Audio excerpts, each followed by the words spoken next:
Good evening, everybody, and thank you for coming. I want to go ahead and get started today because this is a very complicated topic that's going to take a little while to develop. I want to take a minute now and thank you for coming, y'all, because again, there's so many other places you can live tonight, but you still chose to spend the time to come and try to educate yourself about zoning and the process and everything else. Thank you very much for being here. I'm going to turn the floor over to three people, probably the most knowledgeable people in Brooklyn about zoning.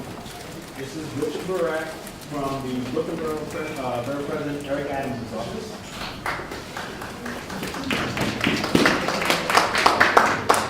And this is Winston Von Engel and San Martin from New York City, the Brooklyn office of New York City Planning. And thank you very much for them for being here. I also want to say thank you to Brown Gardens for allowing us to use this space this evening for this class, because when you needed this space, it's very hard to find space at such short notice. We want to say a special thank you to them for allowing us to use this space for tonight. I have one agenda change. I'm not an agenda change for tonight. Zoning, the Europe meeting which we had scheduled for Monday, the 26th, we moved it to a much bigger venue because of the amount of people we expect to have. It's going to be at St. Francis de Sales School, 260 Eastern Parkway, at the corner of Clawson Avenue. So now we have definitely more than enough space to make sure St. Francis de Sales School, where Jesse Hamilton's inauguration party just was this last Sunday.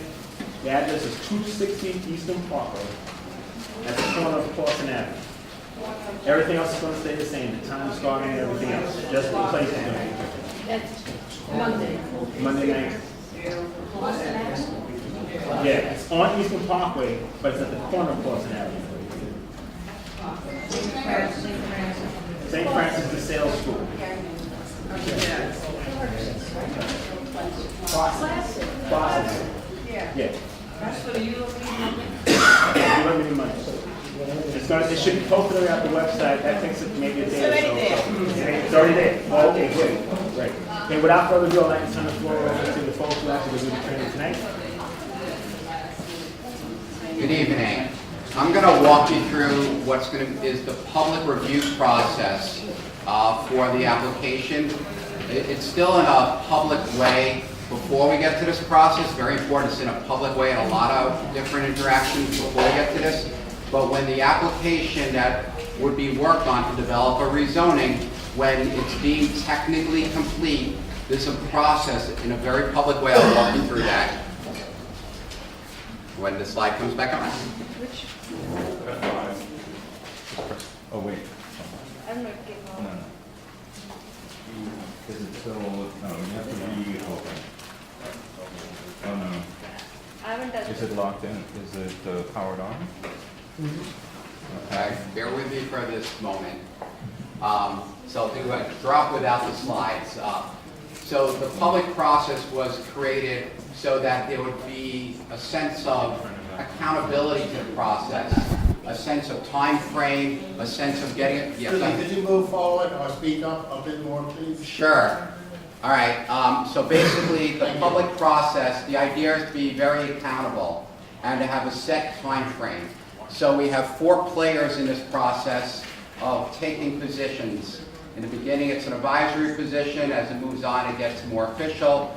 So the public process, the players are the local community board, followed by the borough president, followed by the city planning commission, followed by the city council, and then there's a mayoral process at the very end to wrap things up. So, no community residents involved? We're not part of the... well, I'm going to walk you through that. With the slides, it'll be a lot easier. But, so, community boards, they're appointed volunteers between your council members, borough president, and constitutes a board. So, the board, on the way, there's interactions with the public. So, basically, the community board holds a process. In that process, there's a presentation open to the public. All boards operate a little differently. We'll see when this comes up. But basically, as part of the presentation, boards have questioning period to learn more. Often the committee may be the first go-around of questions. Board members ask questions. Public asks questions. It's an informing process. We're still not going yet. So what happens is, during this public process, there's a hearing to help the community board make a determination. So there's outreach to the community. Obviously, a lot of you found out tonight through a community process to get the word out. So getting your names into the system of a community board helps future outreach. So if you're connected with them, I don't know whether they have an electronic base of names or whatnot, but getting your information to be contacted into the board office is a good way to start. So these early meetings, because this conversation I'm talking about maybe is 2 years from now, not quite sure, give or take. So the more you get your information available to be contacted along the way, it helps outreach. So the community board. Excuse me, I'm just a little confused. Sure. Are you talking about during the process of the application? Well, when it's certified for public review. Okay. Yeah, the formal part of the process. There's a lot When the of, community is just advisory? I'll walk through that, Okay. right? So, in the process, the community board uses a hearing to gain thoughts from the community. And then after the hearing, there's usually a committee of a board, depending on the type of situation. So for example, with this board, it may be a land use committee, ULURP committee, so whatever the appropriate committee of the board runs the hearing, and we're back up there. All right, so let me kind of follow you more and more. All right, so I'm going to walk you through the ULURP process and clarify the role of the board and whatnot in the community into that process. Okay, go on. So you can see District 9 right in the heart of Brooklyn. So any applications that affect within those boundaries come before the community board. We're going to explain the type of applications. Go on. All right, this gives you a sense of land use, the board boundary. So Eastern Parkway, right, wrapping around just south of the hospital complex along the park. So you can see the very lighter shapes, so where you have lower density residential development, and some of the darker shapes may be institutional.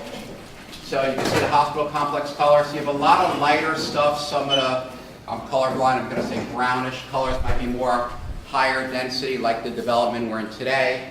Go on. So this is the process. The ULURP process is how we review land use applications that come before the City Planning Commission, for the most part. Go on. And the city council. Well, I'm gonna. So here's the process. We want this process to be predictable. You're going to have time frames along the way. The exact dates in there may shift a little bit, but there are fixed windows that things have to happen in. There'll be identified moments when the public speaks, 4 hearings minimum in this process, and time frames to have this play out along each place along the way. We're going to walk you through that further. All right, so there are certain applications that have to go through this process. So text changes, an example will be upcoming mandatory inclusionary housing, which we would expect would be part of anything where we're creating more rights if this proposal goes through. Another example, we had a zoning map change in this community. 529 Empire Boulevard, that's where the food store is on the north side of the street, and there's a 2-story building alongside it. So that got changed to allow 8-story development. That went through this community board for review. Special use permits, bulk permits, well, a use permit, typically a health club these days, quite often they need a use permit to be allowed, so that would go before the community board.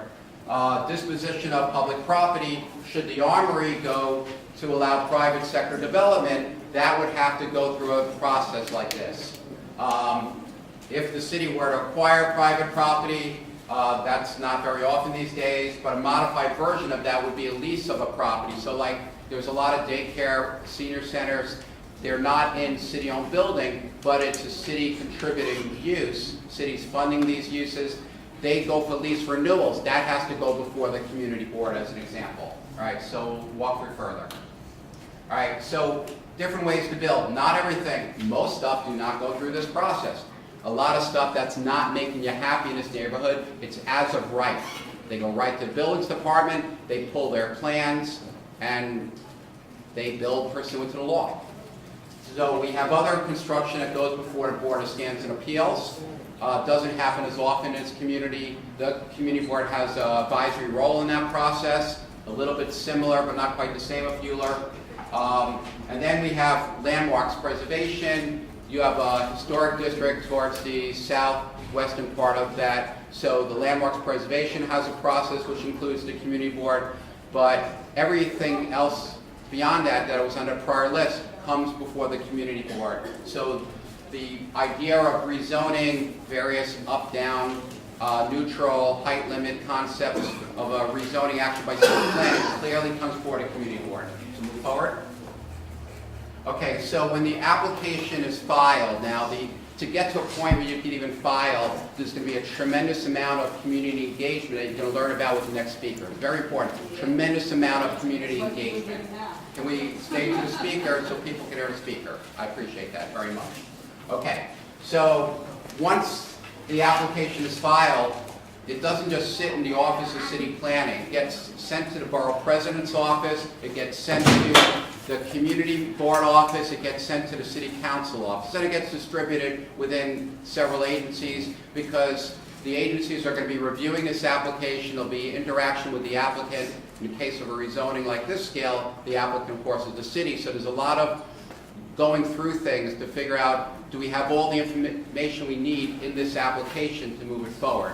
When the application gets sent to the community board could start looking at it. A lot of boards, it's hard with the resources, but it is an opportunity where the board can certainly start looking at the application. Because the filed application and what may be a technically complete application, sometimes there's a lot of change, sometimes there's very little change. So it doesn't hurt to start looking at the application when they become publicly available, right? So basically, we now have this application reviewed for completeness, and the Department of City Planning, this is staff that deems it's complete. It has an environmental component as well, and when the environmental component and the land use component come together as complete, it gets referred out, it gets sent out, and so it goes to those places I mentioned. The Community Board office again, the Borough President again, and the City Council again get applications to start the process. And there's a lot of places now that applications can be looked at, plus City Planning's resources. You're seeing more and more stuff online. A lot of the environmental documents are online, EISs are online, so things are in a very public way. Okay, so now we've got it, so now we can move to the next slide. So Community Board, when they get this application, it has a 60-day window to review things. Often there's 2 community board meetings in their regularly scheduled within 60 days. Sometimes circumstances happen where the first meeting is too soon for the board to take an action. You know, if the thing is sent out, there's not even time to do public notice. So sometimes the board has to act on day 40 of the 60-day process. There's things that just kind of happen because of the board's regular schedule and city planning's regular schedule. So this is the first step in an advisory process, a part of the public review process. We can know a little bit more into it later. Okay, we'll go on. So the borough president, following the community board, has 30 days to review it. So, and again, this is an advisory role in the process. And we'll explain again how the community comes into that in a moment. Okay, we'll go on. The City Planning Commission follows Borough President Adams, and they have a 60-day process. They could approve the application. They could approve it with changes, modifications. In those cases, most applications, especially rezoning, go on. They could also say, we're denying the application. Obviously, in a big project like this, you're not going to expect city planning, on city planning's application, to deny its own application, right? You like to think there's interaction there. So we're now going to continue the public review process, whether it's a modified application or whether it's exactly the same application that comes with it. And on neighborhood-wide rezonings, I could tell you a lot of examples where there's been modifications even in that step of the process, where the commission, after reading the community board's report, after reading the borough president's report, after having their hearing with input, they said, you know what, this should be not exactly as we receive it. So that has happened plenty of times in the process. Okay, we'll move on. So the council has 50 days to review the application before they make their determination. They could approve it, they could modify it, or they could disapprove it. If they modify it, things have to be within the framework of the application. A concept we use, our jargon is scope. So it goes back to the City Planning Commission to have it reviewed quickly to confirm that those changes are technically within the realm of what could be changed. And so that's their part of the process, and we'll go on. Now, when it gets past the council, the mayor has 5 days where he either accepts the changes or he vetoes it. So he could accept the council approving as is. He could accept the changes that the council modified that got reviewed for technical scope by the commission. Whatever way it gets sent to him, he approves it or he disapproves. He's not tweaking it at that point or in that time frame. If he reviews it, then the council can look at that action with a 2/3 majority to modify the mayor. So that's the steps in the process. We'll go on a little bit more. Okay, so now public input. All right, so we have hearings in the process. Community board is mandated to have a hearing. Borough president not mandated, but policy, there are hearings. Borough President Adams will have a hearing. The City Planning Commission has a hearing. City Council, they have a land use committee, they have subcommittees. So typically, in this case, the subcommittee for zoning and franchises would hold their public hearing. So again, the more connected you are to the process, the more it is to be informed that these hearings are happening. So if you're fully informed, you have at least 4 hearings you can go to comment on the application.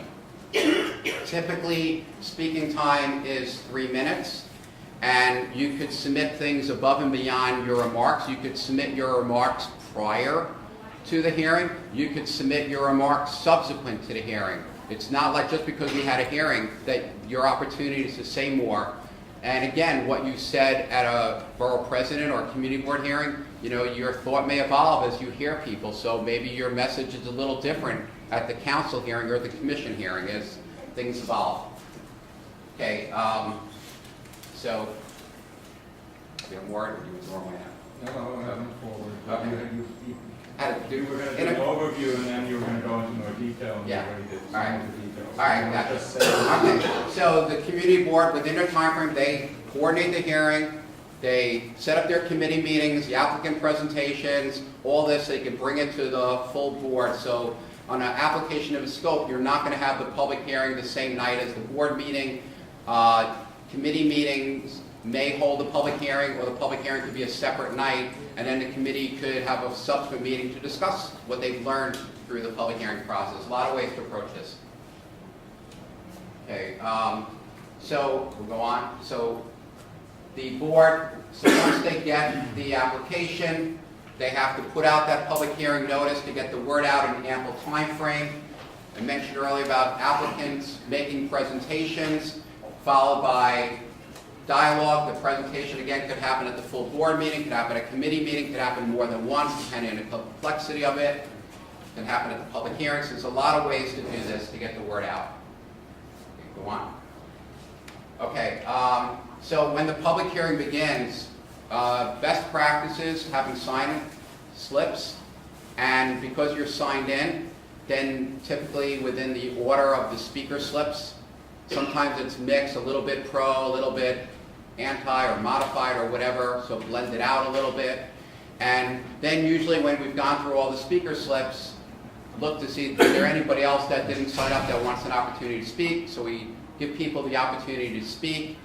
And then after that's done, with everybody having their opportunity towards 3 minutes, we've got that public comment in, and that concept repeats. The same thing at the borough president's hearing, same thing at the commission hearing and the council hearing. All right, so very important, this requirement, the rules to do this, having the public notice out there for the hearing. We post things on the city record. I have a hearing, for example, on February 9th. Today I posted it with the city record. Most people in our universe aren't reading the city record, but then beyond that, getting it onto agency websites and other mailing connections we have to get word out. So like if there's block association list or other things, like how you can reach as many people as possible is the way to go to get the word out. But the resources are limited, so in this electronic world, helping build the databases. For example, the borough president, he has a way where you could register into the website to get alerts. So there are ways to get connected to the system to help us out in this electronic age, to make this as seamless as possible. So now the board, they need a quorum to have their vote, and they need to have a majority in favor to pass. So abstentions and noes have to be less than the yeses to approve whatever the motion is, whether the motion is to go positive with something, modify something, or reject something. Excuse me, is that Yeah. during the Euler process? Excuse me? Is that during the Euler process? All votes for the Euler process. So the borough president, obviously, he doesn't need a majority, but the community board, when they vote at committee to formulate the resolution, Oh, the resolution. right, and then the resolution goes to the full board, and the board obviously has to have a quorum and have to have, of the voting quorum, they have to have, and, you know, This is not a part of the Euler process. no, well, the vote, yes, the Euler process, for the board to have an official statement on the Euler process, to submit it, Oh, it's an official statement. right. So once the board votes, they're not done. They still have to have it transmitted to the Department of City Planning to be registered. So if they get it in on day 55 of the 60-day process, that's when the next 30-day process. So it's not like they're done at day 45 and we have a 15-day hanging out process. We're not using the full 60 days. If they've registered, once City Planning receives something, now that process may get shortened a little bit, less than the 60 days. The borough president operates a little differently because if the borough president deals with this matter in 3 days, the 27 days doesn't disappear because City Planning has to coordinate scheduling. So they're going to hold a public hearing 2 weeks prior to that public hearing, except when there's holidays. Pretty often it's a 2-week cycle, very rarely a 3-week cycle. Their prior hearing is going to set the agenda for the next week. So there's already 2 weeks in advance, there's information, except that agenda that they voted to schedule the hearing, that's already out there in a public way. So they really need this like month time frame that the borough president has 30 days to coordinate their end, get their agenda out there. And so people tend to have more than a 3-week notice that these hearings are happening. Plus, if you go on our website, you'll see their Wednesday calendar for the next 6-month period. So you can sort of anticipate which might be their first Wednesday within their 60-day period that they're going to hold this hearing. Because clearly the earlier in their 60-day period gives them more time at the back end to move things, to figure out how they're going to prepare things. They have to write a recommendation report that gets formally submitted, and then council works from that. So this is kind of like a nutshell. We have 2 slides that kind of a nutshell that kind of walks you through that process that I just described. But again, application, city planning, community board walking its way all the way through. So the next presentation with the Department of City Planning will get into more mechanics of formulating rezonings, community engagement in another way, and where they need it, we have zoning related questions I may revisit you a little bit as well. So I'm going to turn it over to my colleagues.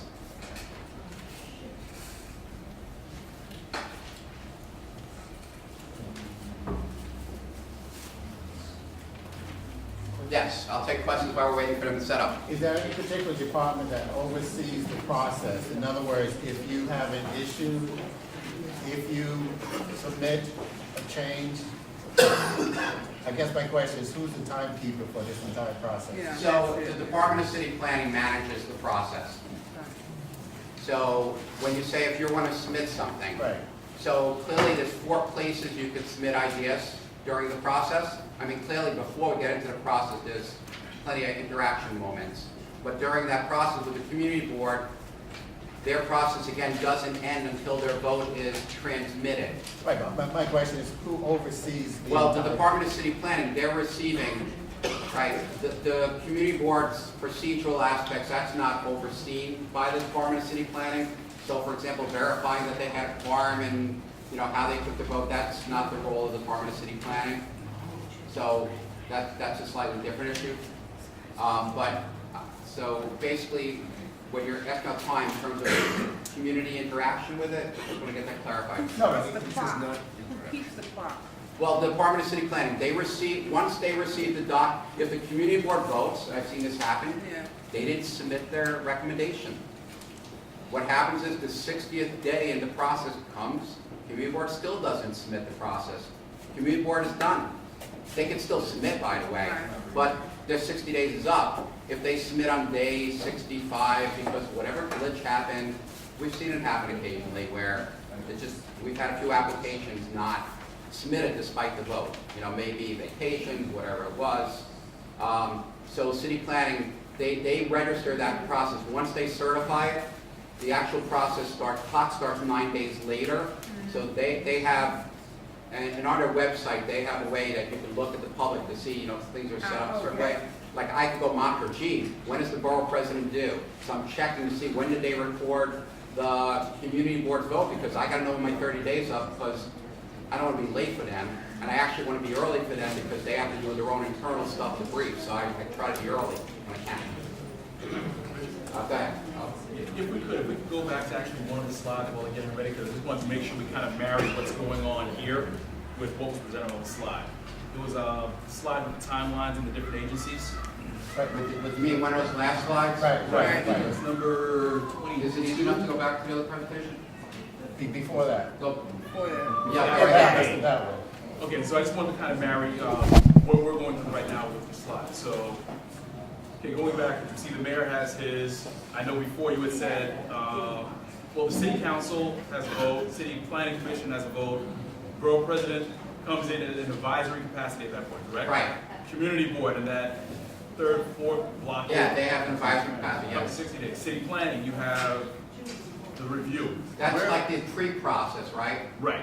So at what point, I think the clock starts ticking once you actually submit Not when it's certified submitted, application. when city planning deems the application technically correct. Right. Their applications they've had from the private sector, that took about 4 years to be fine. I've had a little a restaurant wanted an outdoor cafe. They got their application technically correct in 2 months. They were very happy. Now, is the zoning study that we're requesting, is that part of, The study itself is not part, there's no application during the study. there is no application during the study? Correct. The study leads to an application, and then the application, and their presentation get more into it, you know, has environmental considerations, so that becomes a sister document to the process. So there's a lot of movement of the application concept. You know, once there may be, okay, here's a proposal, that here's a proposal is going to have dynamic to it. That proposal doesn't become, okay, here's the actual proposal we're going to submit as an application.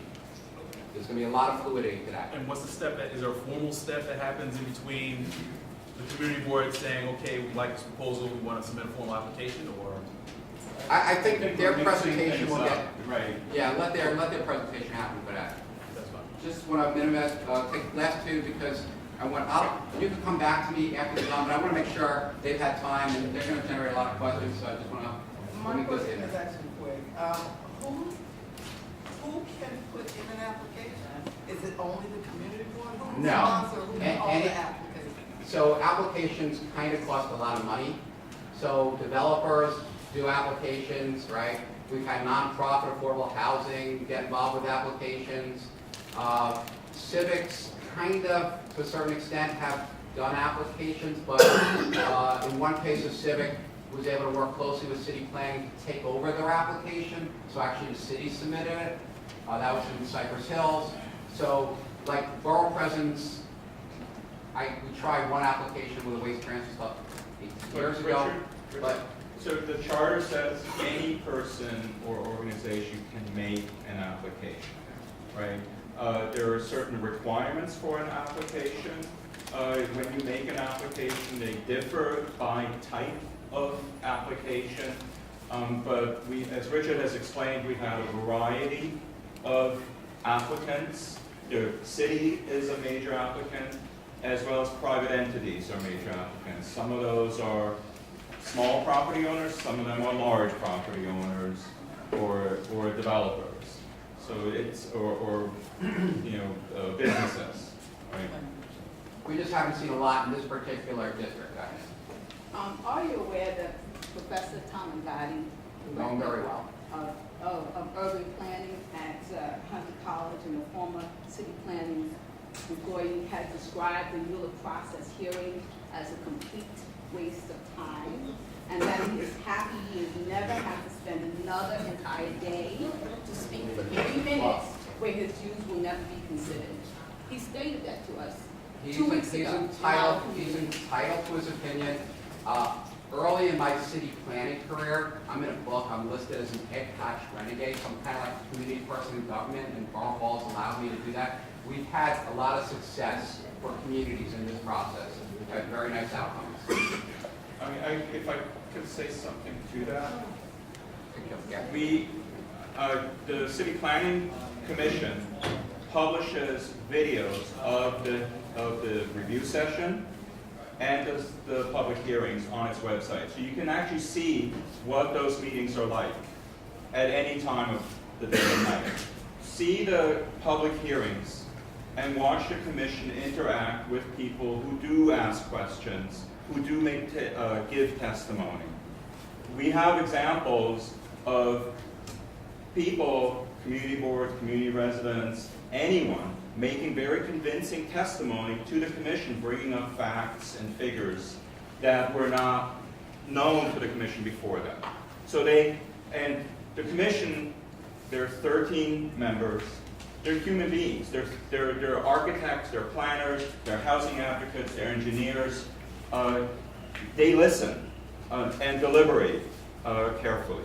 The same thing here at the community board. You have up to 50 community board members who listen to. They have been listening to us. They may not agree with what is being testified, and that's quite possible. It is a democracy. It is a public process. The majority does rule. The borough president, the same thing. People testify and bring up facts. Whenever, I can tell you as a staff member at the department, whenever there's a public hearing and for an application that we are working on, whenever there is testimony and questions are raised, and the commissioners ask us about those, we have to respond.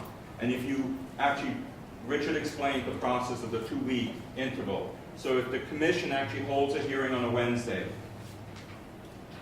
and there's testimony, and questions are raised by the commission about this, watch the video the next review session on Monday when we as staff get up to respond to what those issues were and how the applicants have responded to those. I just and want- what the department believes. I just want to quickly add, a lot of these engagements planning's had through the years, and I've worked with a lot of these neighborhoods along the way. If you look about initial stuff, and then even before you got to the public process, and I'm going to give a lot of credit to this person, Winston, on my side, a particular rezoning in Victorian Flatbush, and he delivered. They wanted a certain modification to the application before it got to the stage, tremendous delivery, and they had tremendous success before they even got a filed application. People in Borum Hill will show you in their dialogue with city planning how changes were made before the process. Carroll Gardens, before the process. Happens a lot before the process. So, Was city planning involved in the rezoning of Harlem, of downtown Brooklyn, Williamsburg? Because they didn't get anything of it, did they? Why was that? Well, we're about to talk about zoning and how zoning studies have been done and how they're currently being done. And we can talk about that process at that point. Do you have a department that helps people streamline the application process? So let's say you have a community person that wants to send an application. Is there some department you have that will help them with the technicalities of the application? And when you said it's expensive, like, what are we talking about? How much money? it's partially tied to geographic area. There's fees to the application, but then there are costs, what you can do yourself and what you need to bring an outside assistant consultant. So it runs into depending on the scope, tens of thousands. We've seen applications go into hundreds of thousands. Really depends on the scale. Do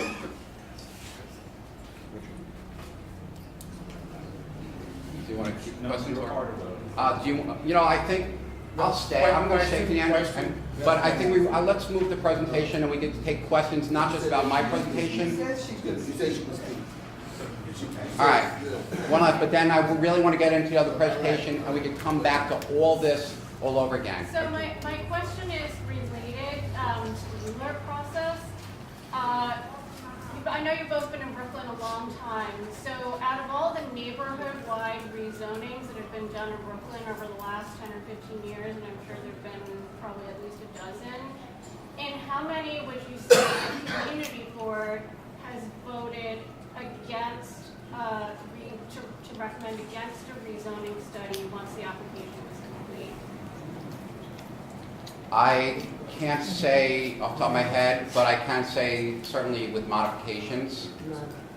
No, twice that I can think of. Could you tell us a little bit more about them?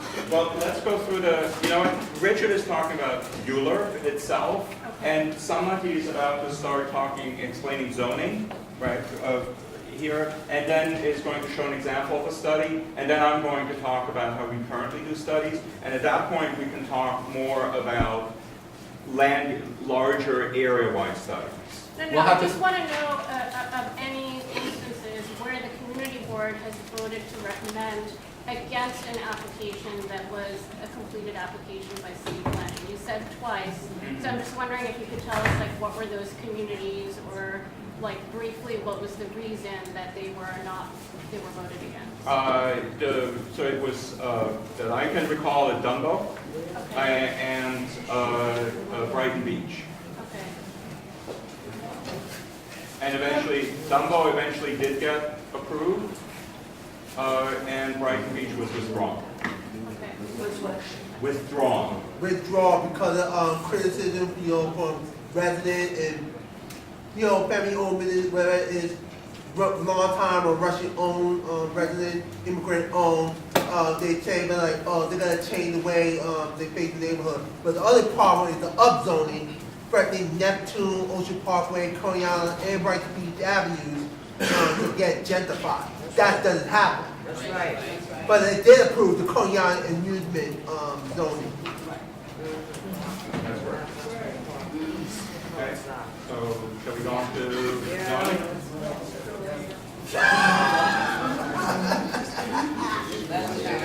But should approve.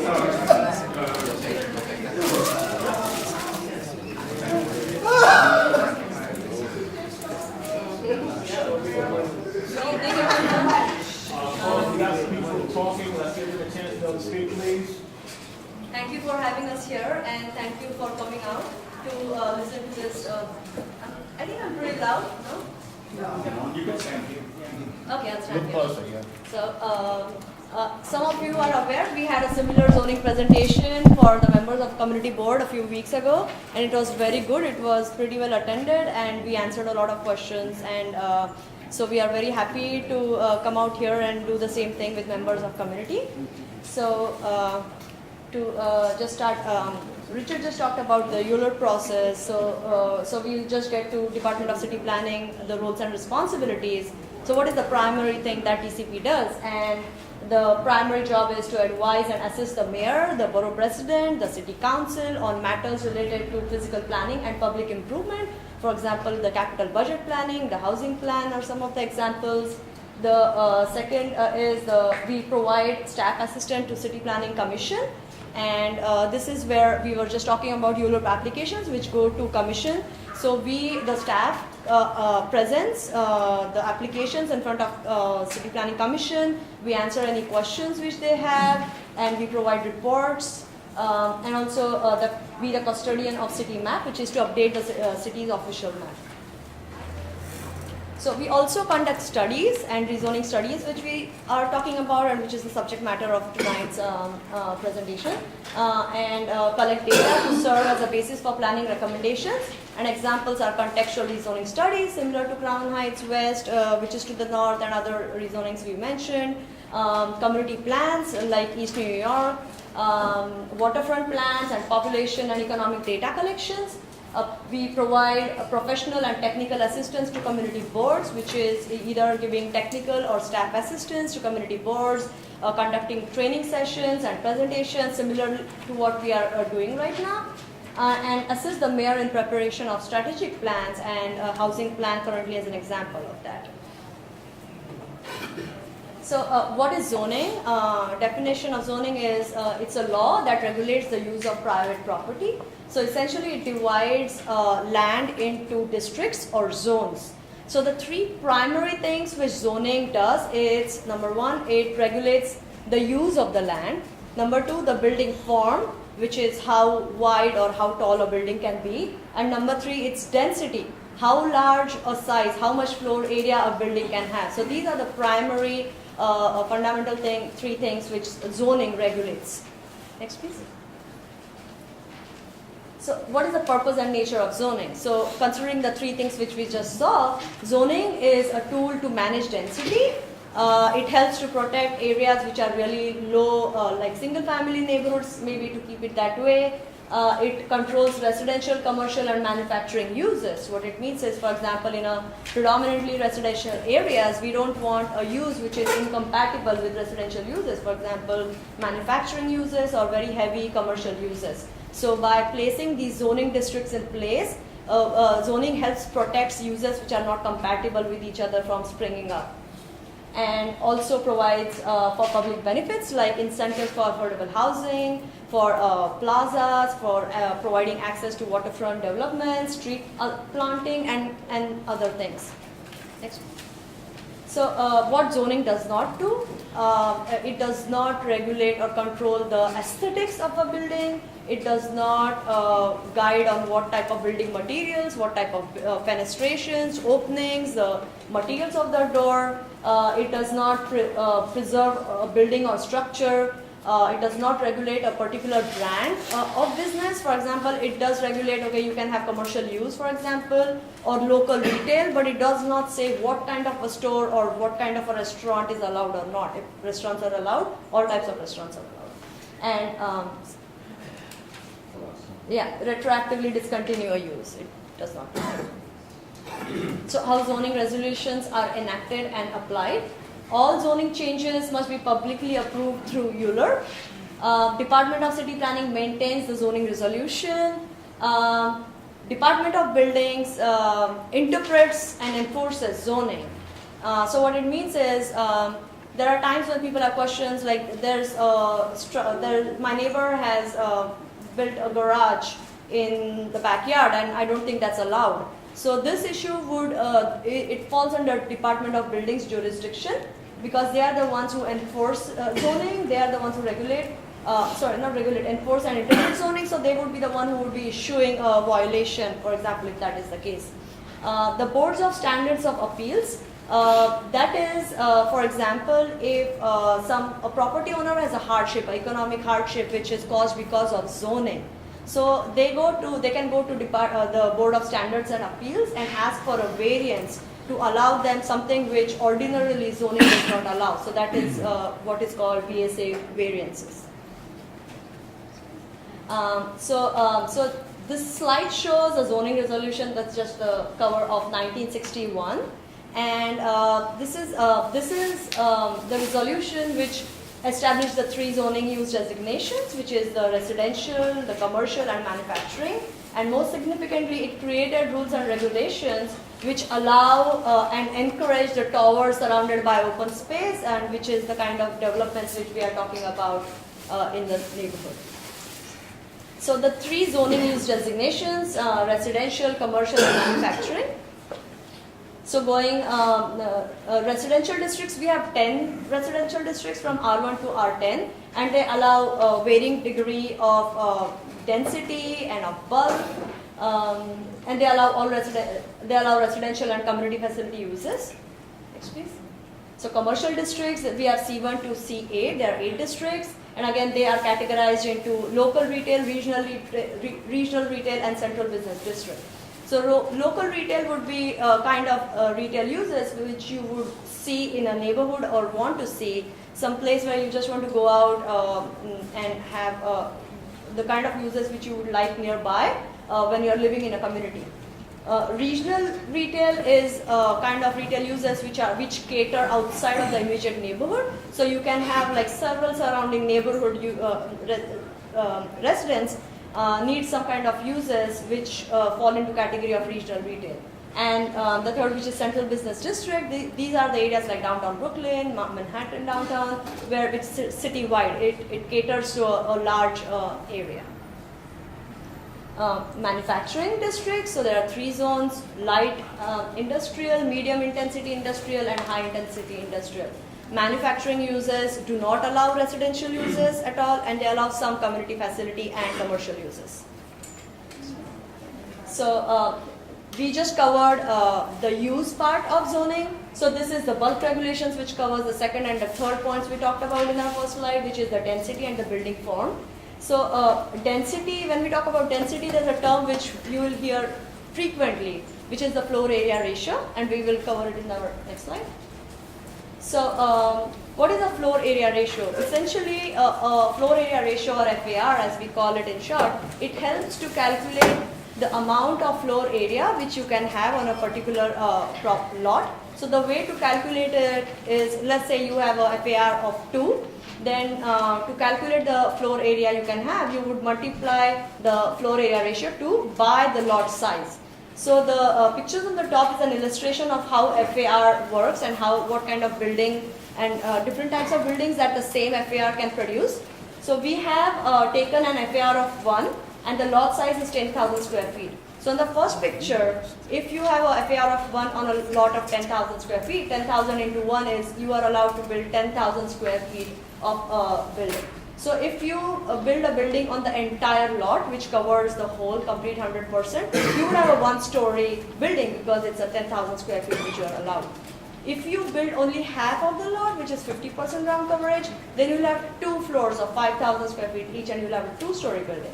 If you do just 25%, you would have a 4-story. And this slide is just an example of having a same FAR can create different kinds of bulk and height and appearance based on the setbacks and the ground coverage.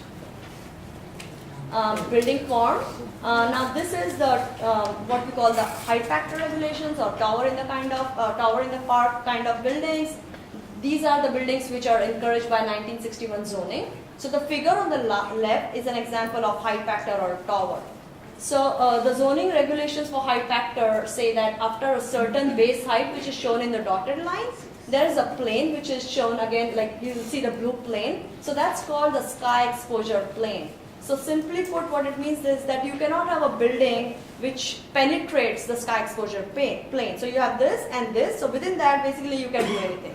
So you can have this, if someone wants a tall building, what they would do is they would go up a certain height and set back, and then they can go as high as possible till it penetrates the tower. On the other hand, the figure to the right, it shows the same, it's built under height factor, it's essentially similar, same FAR, but what they have done is instead of setting back and trying to create a tower, they have maxed out as much as possible till they hit the sky exposure plane. So these are the 2 different types of buildings and appearances which are possible. And this is just an example, which is a neighborhood of height factor buildings. Next, please. And that's a Mitchell Lama building. Yes. So now, quality housing or contextual zoning. So after the 1961 zoning resolution or regulations, which allowed these kind of towers which started springing up, from 1961 to the present, obviously we are aware that the popular mood or the sentiment is not in favor of these kind of buildings.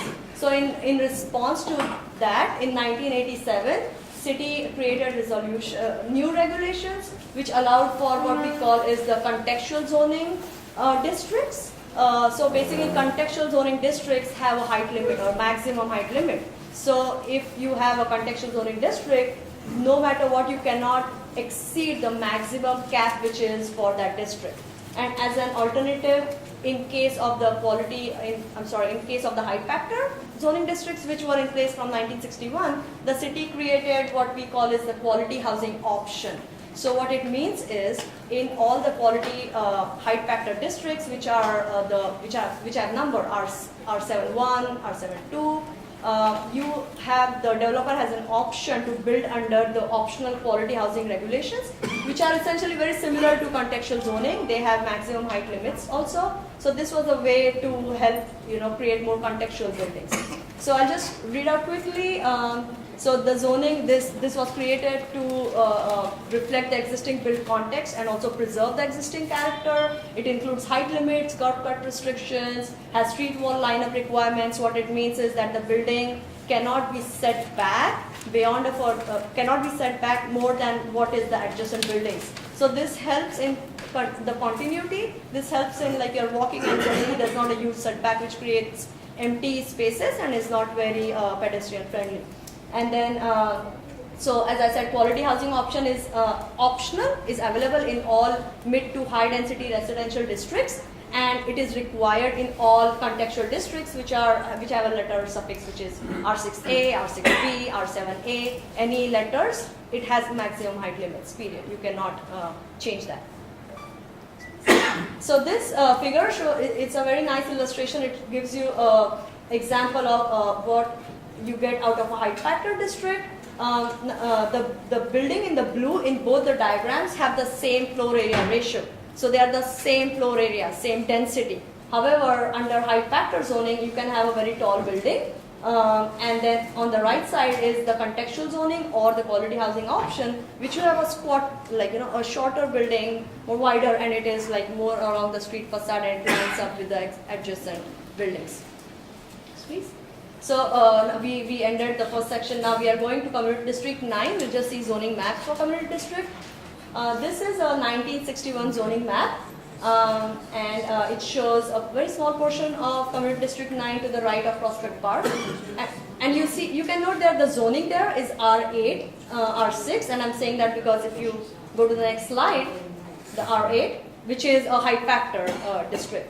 So in 1991, this portion was one of the first contextually rezoned areas in the wave of rezonings which was done during that period. So it moved from R8 to R8A and R6A. So that's a small portion which is adjacent to the Prospect Park in the northern side. Next please. And this is the current map which shows the rest of the community district. Next please. So over the next, the next part of the presentation, we are using the slides which were created by an intern who worked for Community Board 9. And some of you who were there for the Botanic Garden meeting in March might recall that these are the same slides. We essentially just took some to just go over and get a flavor of the neighborhood and the existing zoning districts. So these are the zoning districts of Community District 9. We have R2, R4, R5, R6, R7-1. We have M11. We have C82 commercial zones. Next, please. So this is the R2 district, and it's shown in shaded where these are and some of the character imagery.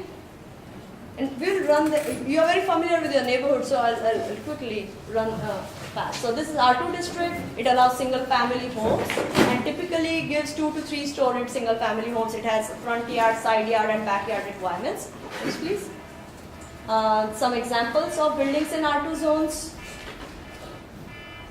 This is R4 zoning district.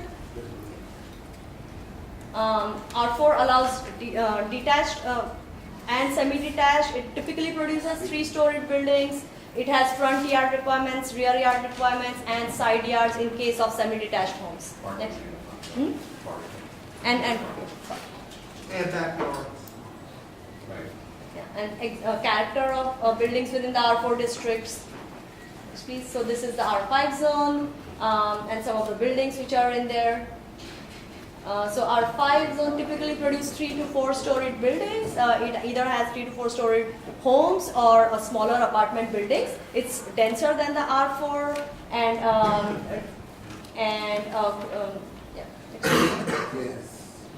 this is the R6, which is half of the community district 9 is zone R6 currently. Next please. So R6 district allows it's a height factor district, and we just went in detail over what kind of regulations, what kind of buildings it allows.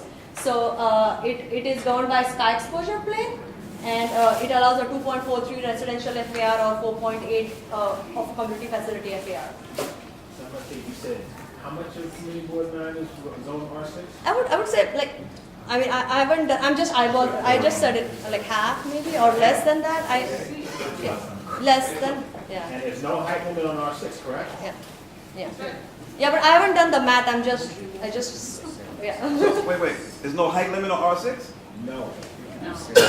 I mean, but what it's to say is, let's say you have a 2.43 building, FAR. So typically R6 with 2.43 it would give a 12 to 13 storied building.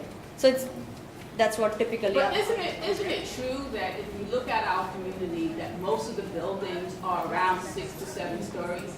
Yeah. In the R6 district? Yeah. And isn't that why? Because it's actually inexpensive to build low instead of building high. And so even though developers have a choice to build the high, they always prefer to build the low, because when you build the low, it's cheaper. Isn't that true? So example, 300 Sullivan Place, which can go up to 10 stories high, is only 7 stories because they prefer to build low. So there's only the incentive, there's only the incentive to build high when you have a view, like at 626 Flatbush, that had the park view, that could have been down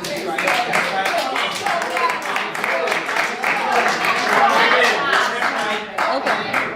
a park view. And Empire Boulevard has a park view. That's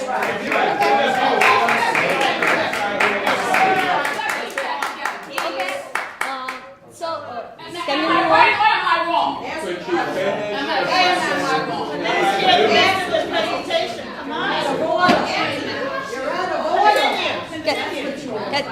Can we move on? Continue. Let's not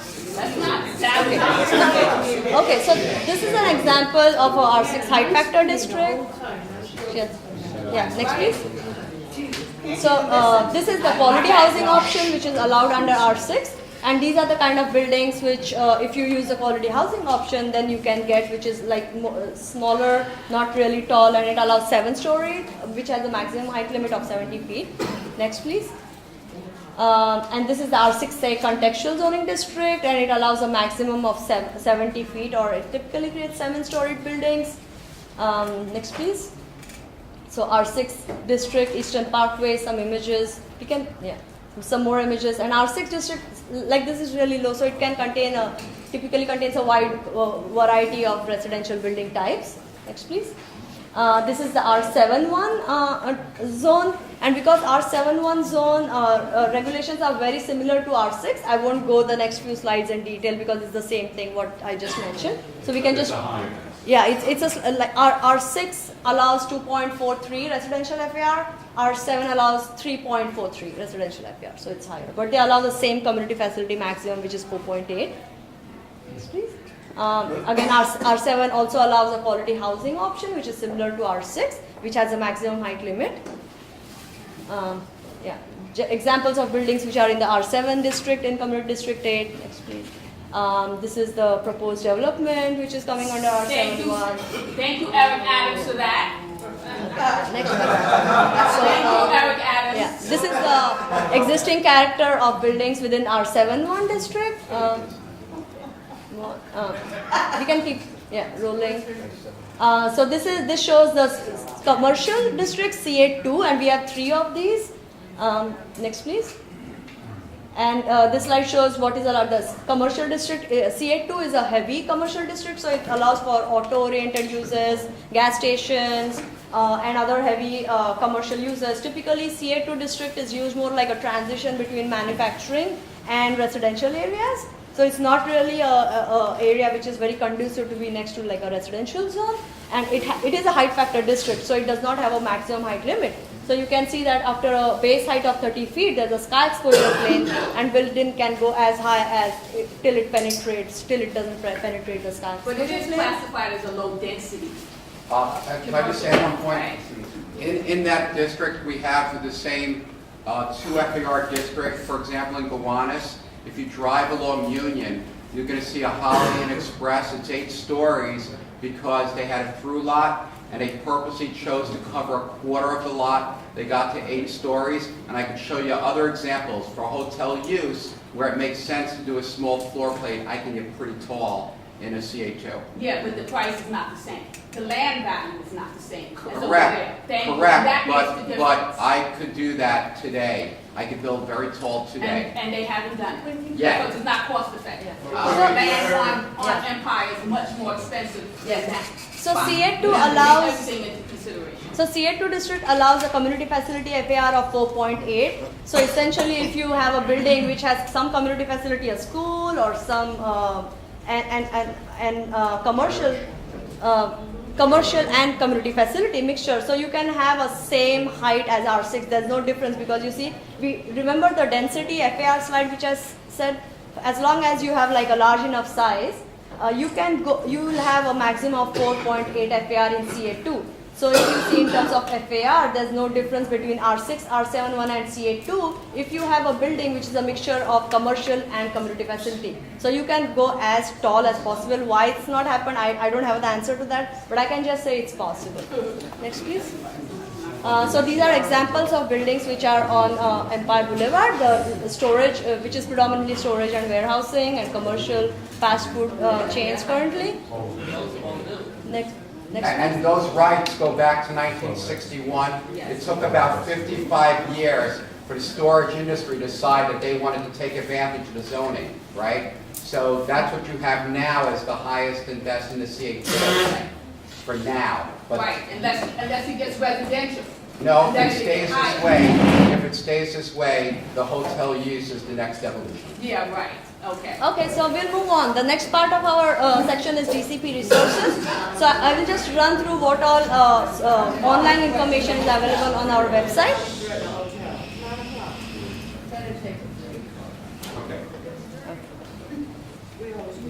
So this is www.nyc.gov/planning. That will take you to the page which you are just seeing. So if you see this tab, this is lot of information is on this. This is the zoning handbook, which has all the information. It contains some of the information which I just said. It contains all the districts from R1 to R10, from C1 to C8, from M1 to M3. It gives what is allowed, the regulations, and a lot of other very useful information. You can find some of the pages online, but you also can purchase a copy from Department of City Planning. Next, please. So this just gives a We want to show also the ZOLA community portal. Yeah, we are going to go. Oh yeah, yes, okay. So we are going to go to the zoning handbook, applicant portal, and community portal, and ZOLA. So these are the four primary tools which are most useful, which we'll go over each slide. So this is just a short or summary, like a page what it shows. Each district, you will have the district name, you have the regulations, the setbacks, the height, the parking information. This just gives you a brief summary about what kind of district it is, where it is found. Next, please. So this is the community profile, and if you click on it, and if you have all these names, and if you click on it, this is the one for cd9. So it's very helpful and useful information. You can go to the social profile, the demographics, the economic, and lot of very useful information. Next, please. This is just more on the same page, and this is where you can get a lot of information. If you click on those. Please. So this is ZOLA. This is again very useful tool. If you just you have a number of options on the right hand side. You can just like click here, search for location. You can put in street address, intersections, block and lot. So there's a lot of options which you can.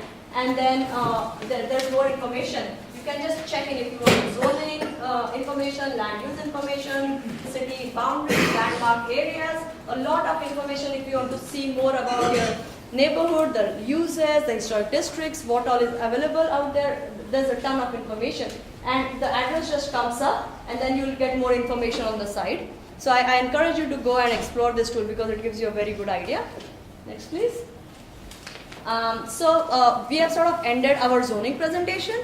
In the next section, I'm just going to give you a very quick overview and the process of a contextual rezoning study which we did in Crown Heights North, which got adopted like in 2013. It's Pride West. I'm sorry? Crown Heights West, which is in Community District 8. So before that, this map just shows an overview of all the contextual rezonings which have been done from 2002 to 2013. There are over approximately 125 in all, so we have done a lot of them. Next, please. So this is Crown Heights West. I have literally taken a few slides of the actual presentation which was made before the City Planning Commission. On the right side, you see a letter which is a request which we got from Community Board 8. Essentially, they requested us to study the area and make appropriate zoning recommendations. So that's how their process started. And Next, please. So this is the presentation which was made at the time of certification. Certification is when, tying back to what Richard explained, it's when the application gets referred out to the community board and borough president for the public review process. Next, please. So before we got to this slide, I was the project manager for this study. So I'll just run you down how it happened. So we received the community board's letter. After that, we invited them over. Members of the community board and their leadership came and sat with us in our office, and the community board leadership, we had a discussion. They told us what are their concerns, their needs, their issues. We took a lot of detailed notes. After that, we had another round of meetings during which we sort of had a list of goals, which we heard from the community's goals, and in which we also reviewed it, how does it complement with department's goals and the land use policy in general. And we had these 3 goals, which is to maintain the existing scale and character of neighborhood. Just so you know, they were also facing a similar issue, which is tower in the park kind of development. You have 14-story building on St. Mark's and some couple more on Classen Avenue. So the primary trigger for this rezoning request was very similar to this. So our second goal, which was to create incentives for development of affordable housing, that was a big goal for them. And the third one was to match commercial zoning to retail character. What was happening was there was some areas which had commercial but did not have an actual commercial overlay or zoning map. And there were some areas which had commercial zoning, but there was no actual commercial use. It was a very pure, beautiful residential street, which meant that someone could just have a commercial use, a store, right adjacent to the residential street because it was allowed, even though it was not compatible or appropriate for that. So, next, please. So, Community District 8 is very large. As you know, it borders with your cb9 also. And initially, the request to us was to study the entire district. But we explained that we cannot really take on such a large study area because of the scope and the time and the resources. So we asked them to give us a priority area which they felt was most in need of development and had the most development pressure. So they came back to us saying this area, which is just next to Prospect Heights. And so this was the one which was finalized. Next, please. And that area of Prospect Heights used to become a historic district. It also has it has 2 historic districts and a third one is in works from what I heard. Right, so there's another one to be way in the process, so we waiting for it. Yeah. So the existing zoning for this, as you can see, the ochre color R6, which is predominant in the area, and the R7-1 to the corner. So it's R6, R7, and there's a small C43 patch along Northern Avenue, which is a commercial, regional commercial district, and a C82, which is just extension of C82, which is in the cb9 area. This is Community District 9 zone area, this is Community District 8. So you see there are just predominantly 2 commercial existing zoning, which is the R6 and the R7-1. And in the next slide, this is the proposal which came up with, and you can see it's totally, it's changed from 2 zoning districts. We have so many different districts which were carefully mapped based on the underlying character, the height, the density. So we had these two very beautiful blocks, rows of 3 to 4 storied row houses from 1900s. That's why we mapped R5B to protect those, even though they are not designated as historic districts, they are very beautiful and worthy of protection. So we mapped R5B, we mapped R7A here, if you recall. This was the R7-1 portion. So we just basically made it contextual. We just mapped it, what is existing.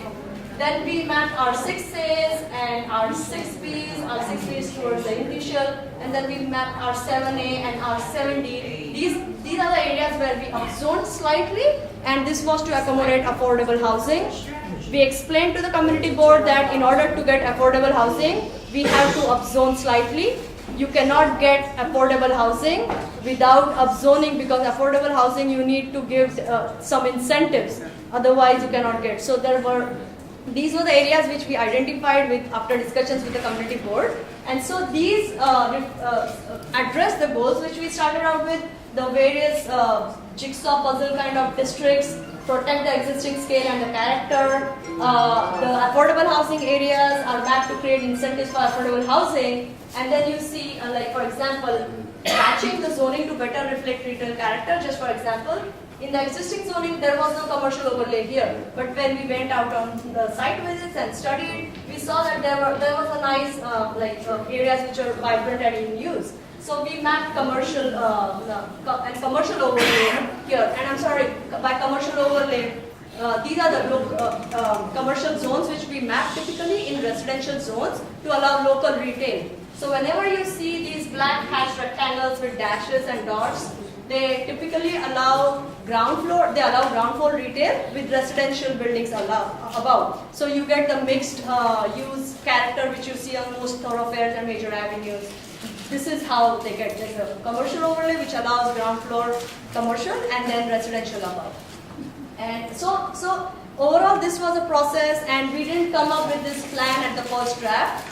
I'll tell you that the first draft which we brought out to community board was not the same. It was not very different, but it was not the same. And after community board told us we want this thing, we want that thing, so sort of things started shaping, based on the interactions back and forth.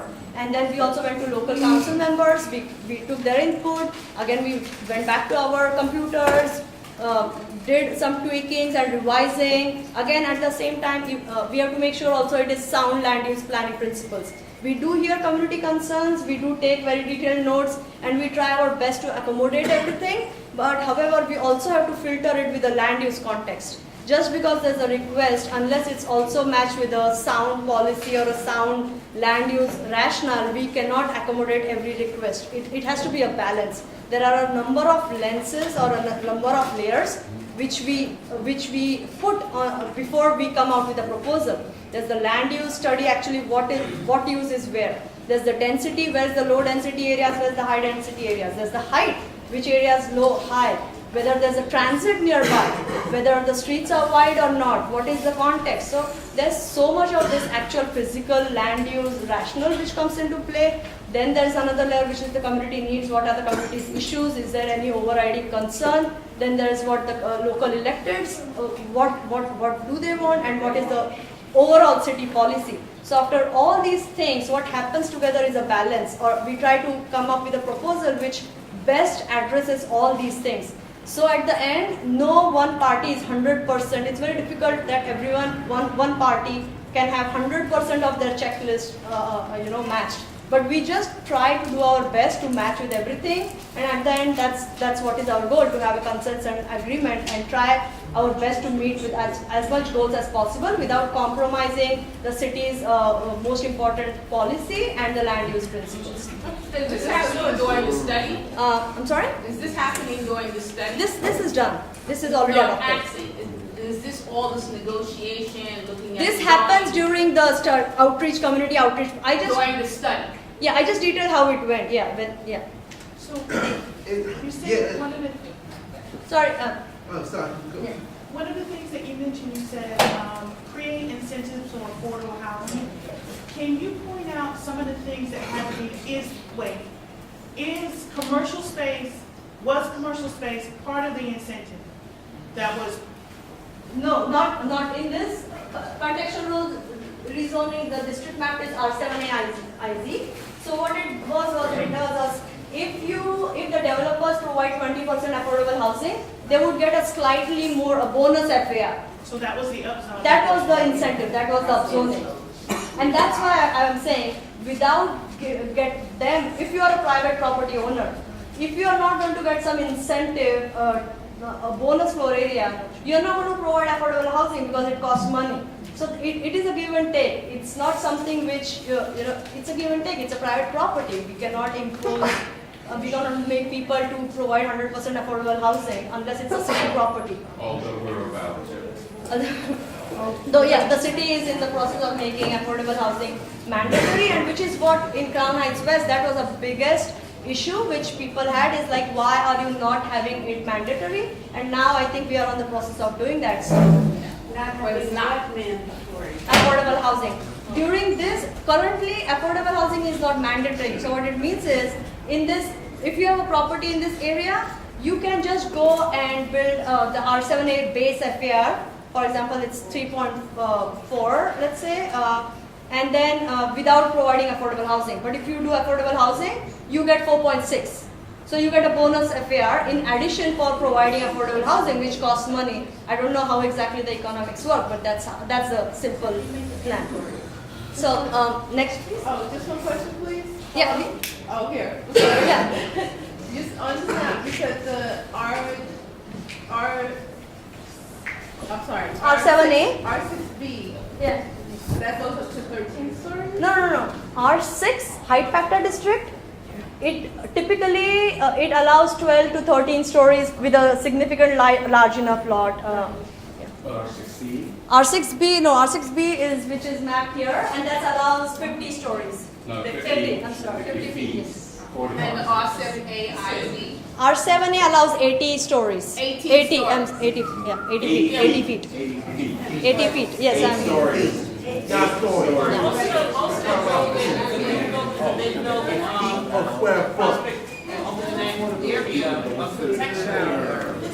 don't really have that many high rises over here. Yeah, Then you typically. want to come in other areas, like areas where people of color, and you want to build all of these high rises. I don't understand. Why are these other neighborhoods different than this neighborhood?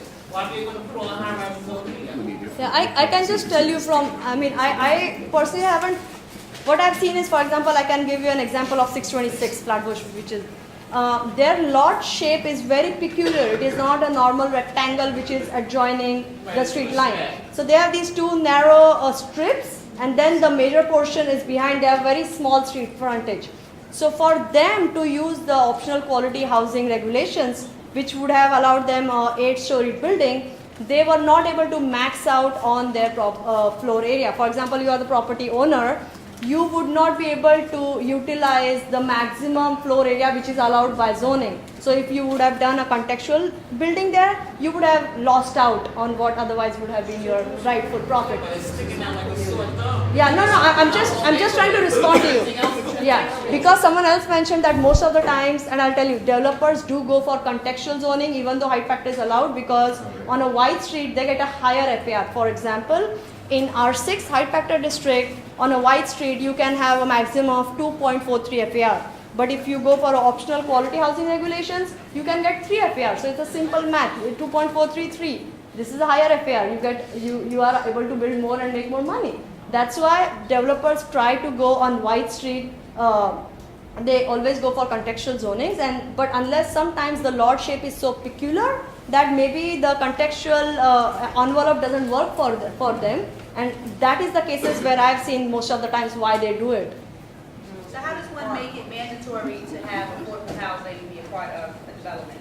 Because you said currently it's not mandatory. Yeah, so that means that it's possible for it to be mandatory. Yeah, okay, that's coming up in the next part of the presentation, so I'll just let, you are going to start, right? Yeah, Winston, to take over. Thank you.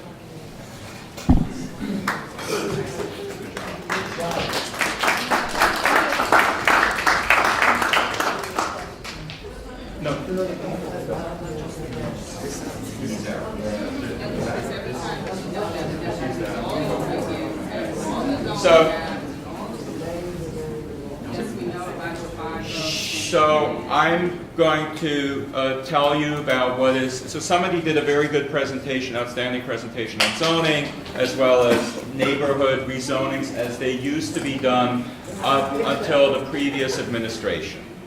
Okay. As we are all aware, we have a new administration, and this is an administration that has set housing as a major policy goal.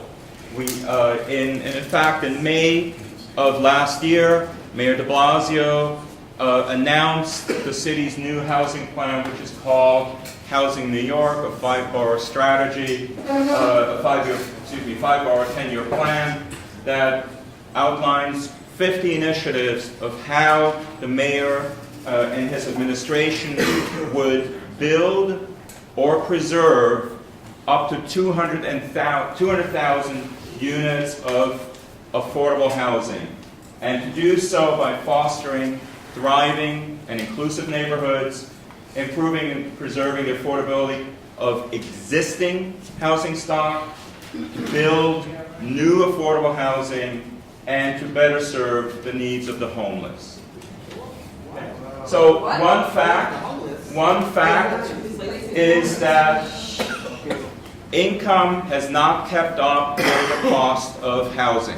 I don't think many people here who are renters know this for a fact, right? So the median gross rent has continued to increase while the income of renters has not. And that creates a problem across the city. It means that there are more and more households in the city who are considered rent burden. You're considered rent burden if you pay more than 30% of your annual income for housing, right? That is considered rent burden. So in this case, we've seen an increase in those people and those households as a result of incomes not rising as quickly and housing prices rising more quickly in rent burden households.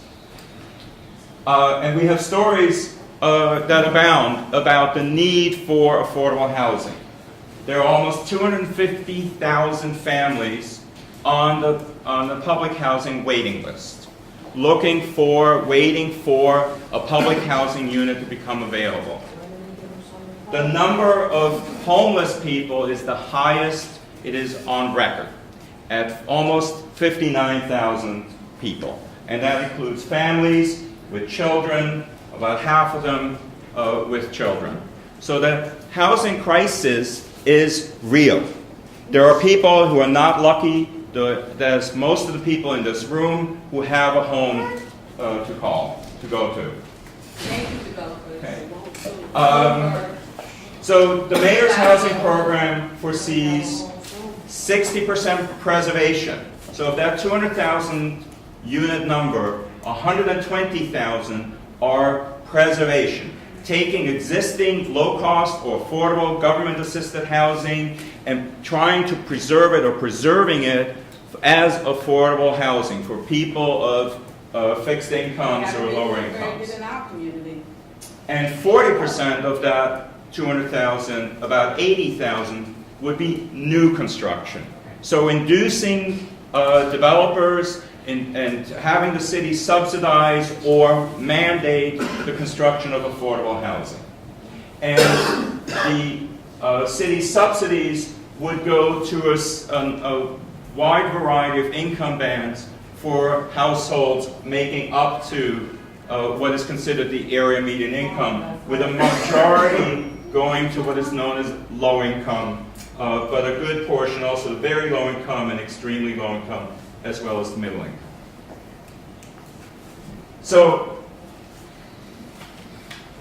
the other part of the housing plan is not just about housing, right? The mayor recognized that you cannot just build housing, you have to build community. In fact, one of the first lines that I read of the housing plan was about building quality communities.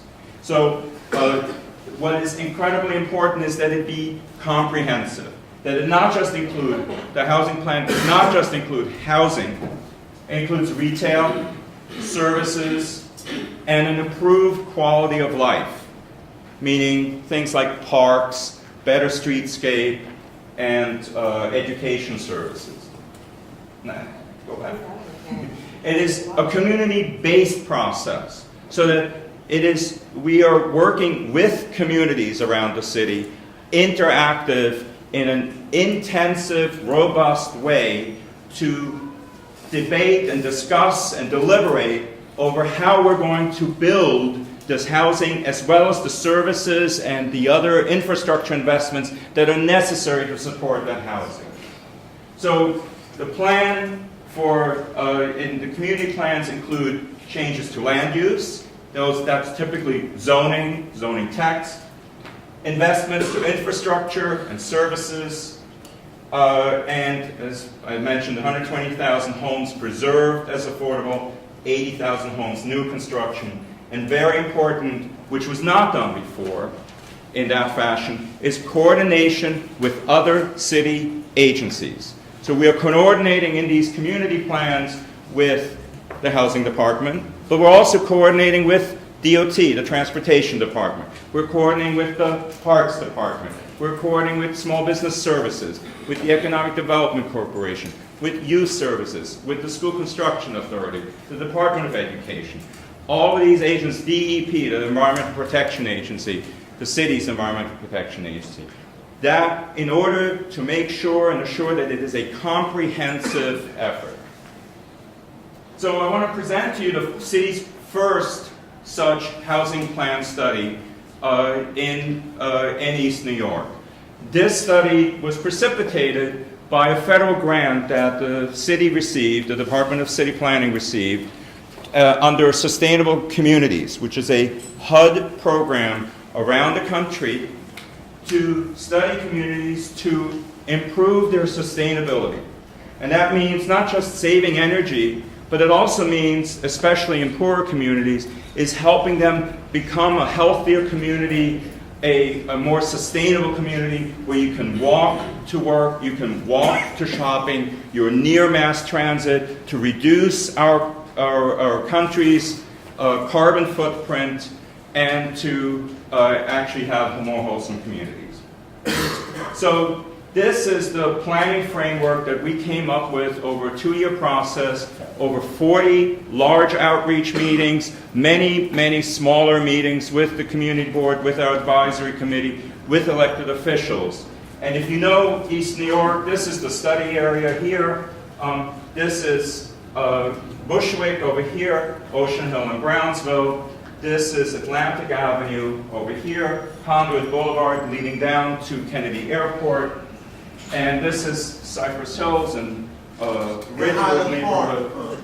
Highland Park, thank you very much. Cypress Hills. Very good. And then City Line, right, we read toward Conduit. Thank you. Perfect.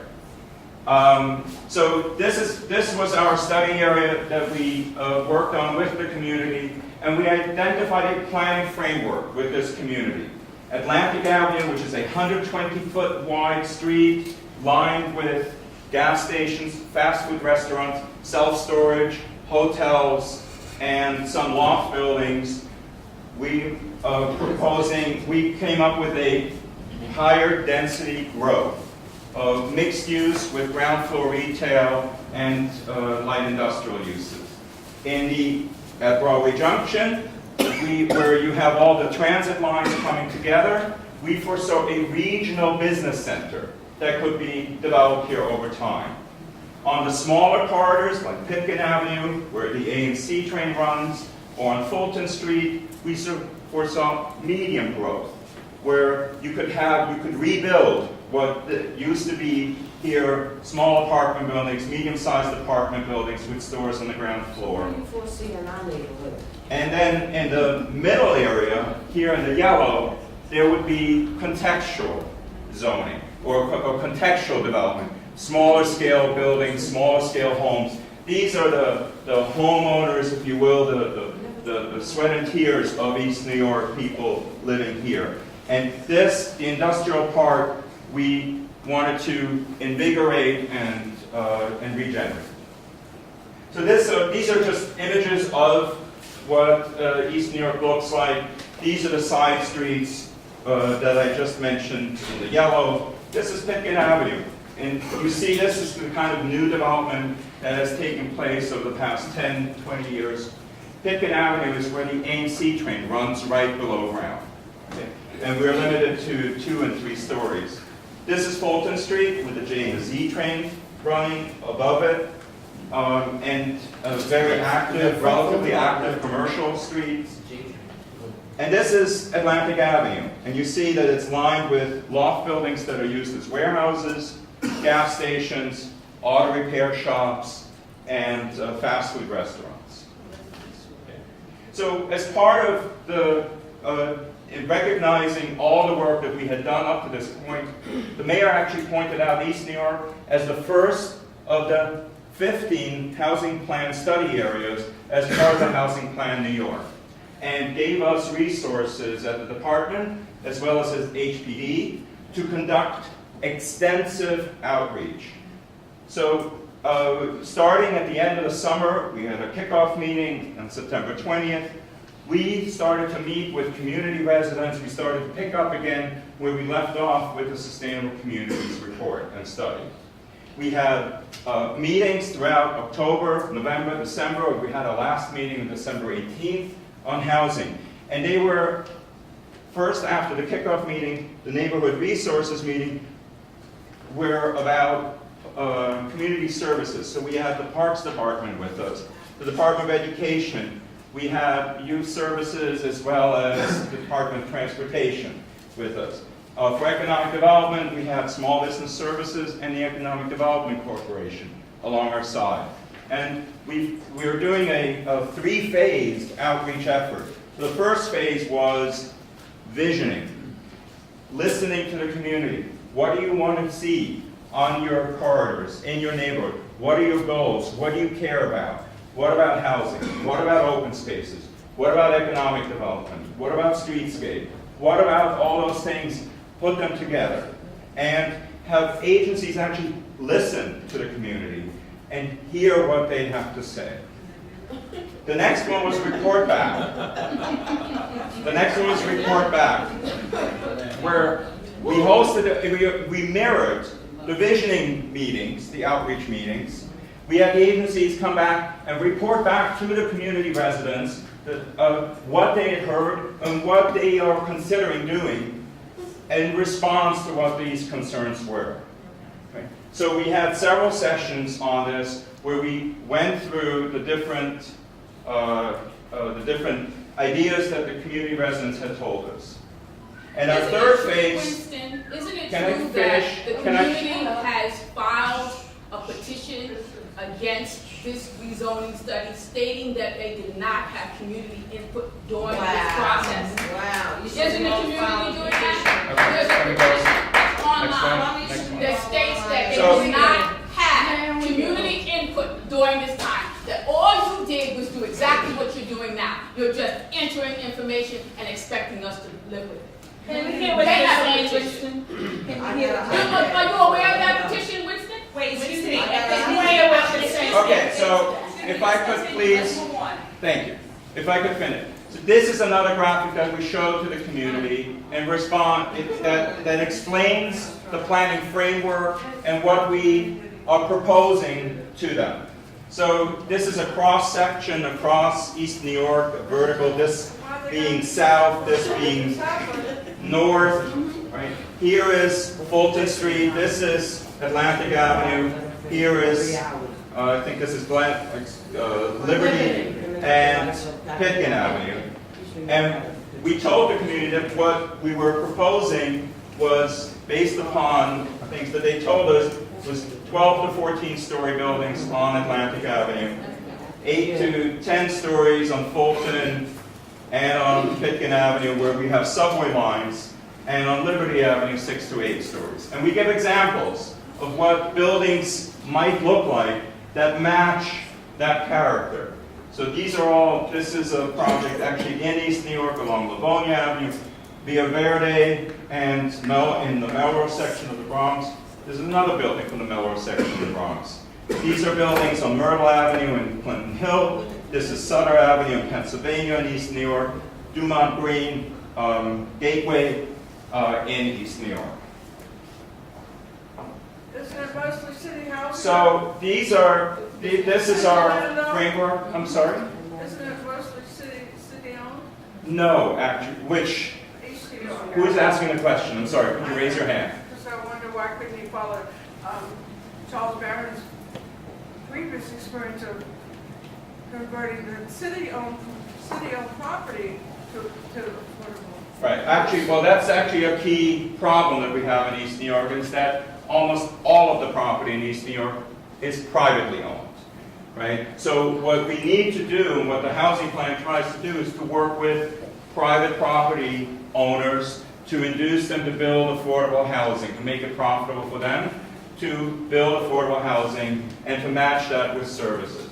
So this is the framework for Atlantic Avenue. We've said that we're proposing high density with ground floor retail stores in 12 to 14 story building. We would mandate affordable housing. We would have, with the retail and the other opportunities for more jobs, there would be a greater choice of stores because of the change in the zoning, and that we would be looking for community centers and better open spaces throughout. Okay. That's actually Via Verde in the Bronx, in the Melrose section of the Bronx. It's an affordable housing development that's also a green building. So in places like Pitkin Avenue, where you have a subway line, we propose medium density housing in 8 to 10 story buildings, strengthening the traditional shopping corridor. If any of you know Pitkin Avenue in Brownsville, you know it's a very active shopping corridor. You know in East New York it is really very fragmented. And in part that is because the density in East New York has dropped by 1/3. So we're trying to put back retail, we're trying to put back people in 8 to 10 story buildings up to that height. And then on Liberty Avenue, which is a smaller street in East New York, we're looking at 6 to 8 story buildings and also strengthening the traditional retail corridor. This is a mixed building on Myrtle Avenue. Actually, it's right here. Come on. Okay. Right. And then in the smaller residential areas of East New York, we are proposing contextual zoning, as somebody was just explaining, similar to what we were doing in Crown Heights West.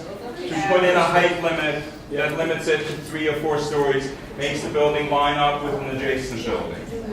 We have people here who would like to hear, so could we please let the speaker speak? Question, how much longer is the presentation? Just so Well, we I'm almost done.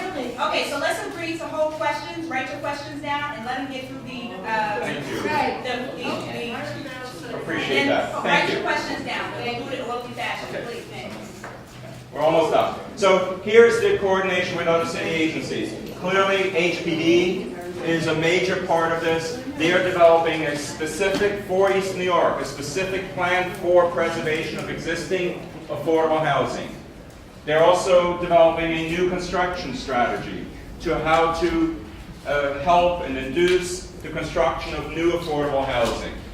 DOT is working on streetscape improvements and street reconstructions. Department of Parks is looking to improve the existing parks that exist in that neighborhood, as well as to create perhaps additional parks to serve the new residents that may be coming or that would be coming to this area. Okay. The Department of Education is looking at school improvements. We know, for example, in East New York that the schools are almost full. Right? The schools are almost full. The city, over time, even as the population dropped, demolished schools and actually converted schools into housing. So now we face a school shortage. We know that we must provide a school. So a school is likely going to be needed at some point during this process. The Economic Development Corporation is going to work on has a strategy to develop more job opportunities in the industrial business zone that is adjacent here. Small Business Services will do outreach to existing businesses to help them take advantage of the new zoning that would be in place. And the Department of Health has health initiatives to help people in East New York improve their health, not just to have to go to the doctor. So here's where we are in the process. We're in the middle of developing this plan. We actually have a rollout on Saturday where agencies are going to present what they're going to do in East New York, and then we'll have another phase of outreach. We have another phase where people can speak up and talk to us and debate and discuss, and we can make changes to the proposed plan. And then, after we finish that, and after we finish the environmental analysis, it's an environmental impact statement, then we start the process that Richard explained of putting together an application and submitting it for ULURP, for the public review process. And then the process that Richard explained will start, a 7-month process of going to the community board, going to the borough president, going to the city planning commission, and finally winding up at the city council, which has the last say on these. Right? And so this is a vision that we have for Pitkin Avenue, and I wished I had the prior one, but most of Pitkin Avenue here has a subway line obviously underneath, and most of the buildings here are currently limited to 3 stories, and we see many of the stores being in. Okay. And now, and this is a photo of actually a planning meeting that we held with several members of the community during the summer in response to a resolution that your community board had at one point passed last year in March and in April. And we had started to discuss what we should be studying how we should be going forward in Crown Heights. What area should we study?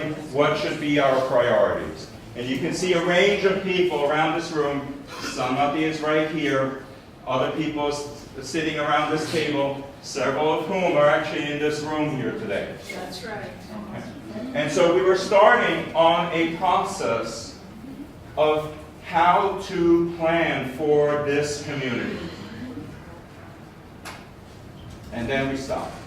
Yes. Okay, really quick, there's a list going around for those people that may have questions afterwards, so it can be done in an orderly fashion. That's the list right there, so when it passes you, if you're gonna have a question, just write your name down.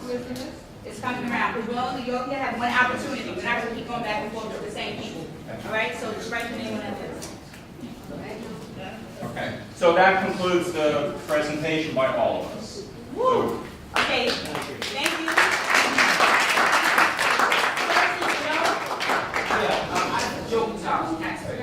I find it So all of us. Yeah, well, I find it really like laughable that it's being considered to take the Junction area and make it a regional business center.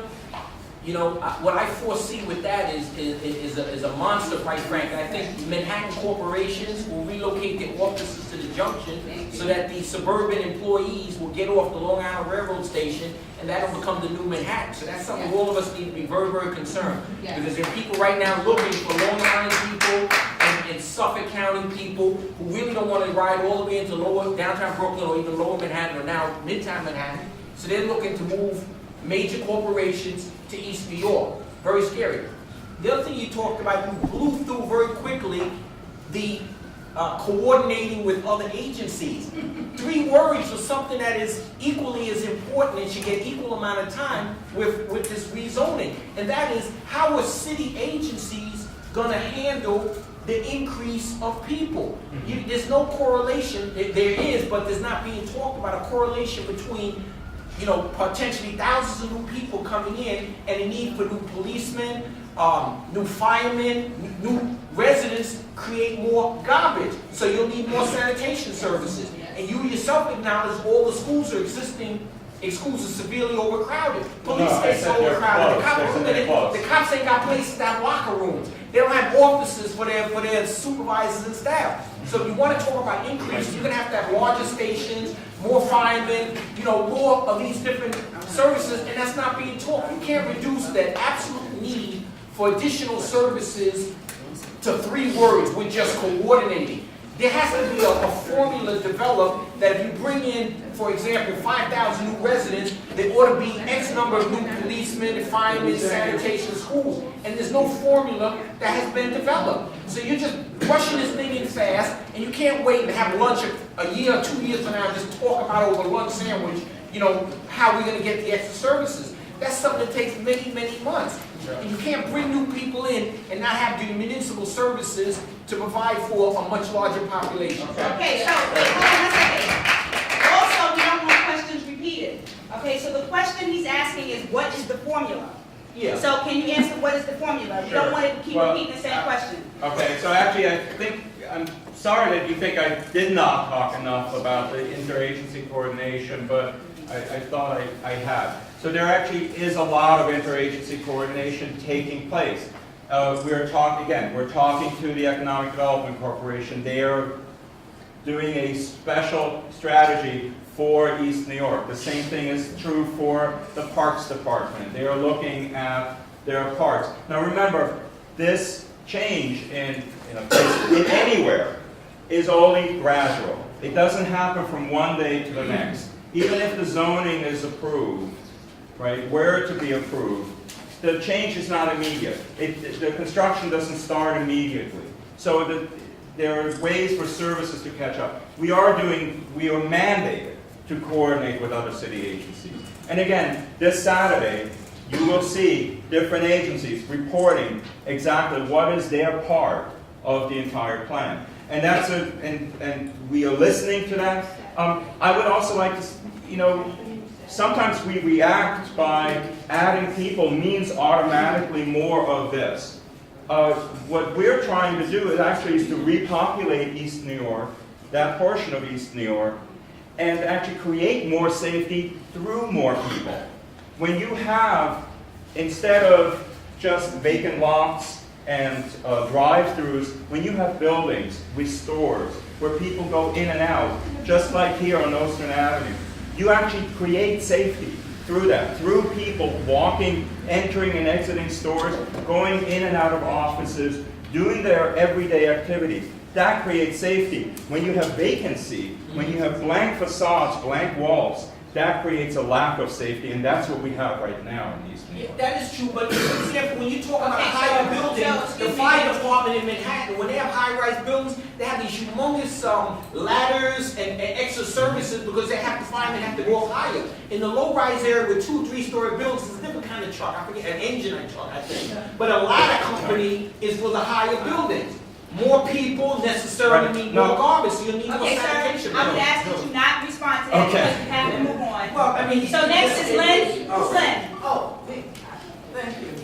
I'm Lynn Quarles, I also live in the neighborhood, and I'm gonna apologize, I had to write my question down because I'm so confused, I think I'm gonna be all over the place. Sure. You mentioned the notion of mandatory affordable Yes. housing. What I wanna know is it a shared burden? Meaning, will it also impact the neighborhoods that have so-called contextual or quality housing zoning? Or will it just impact neighborhoods of color?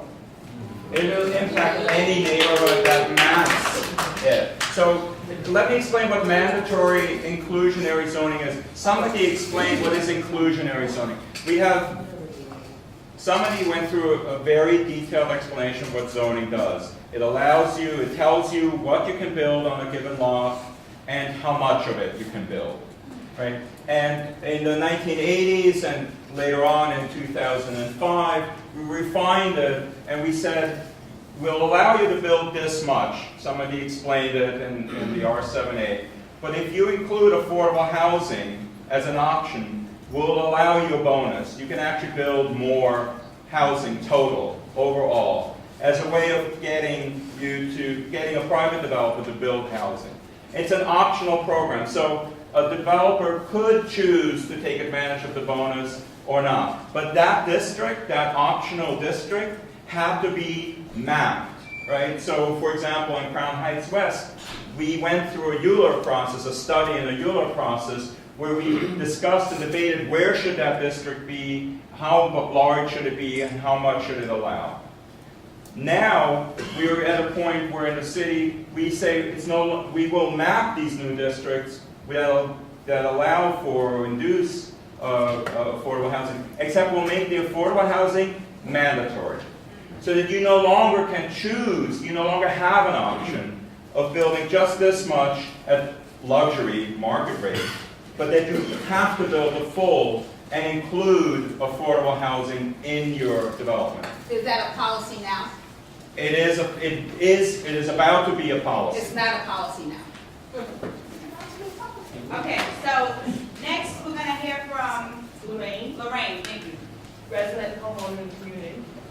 Isn't it true that since the study began in East New York, that land value has risen more than 3 times its value, sending rents soaring in this community and causing a wave of replacement of people?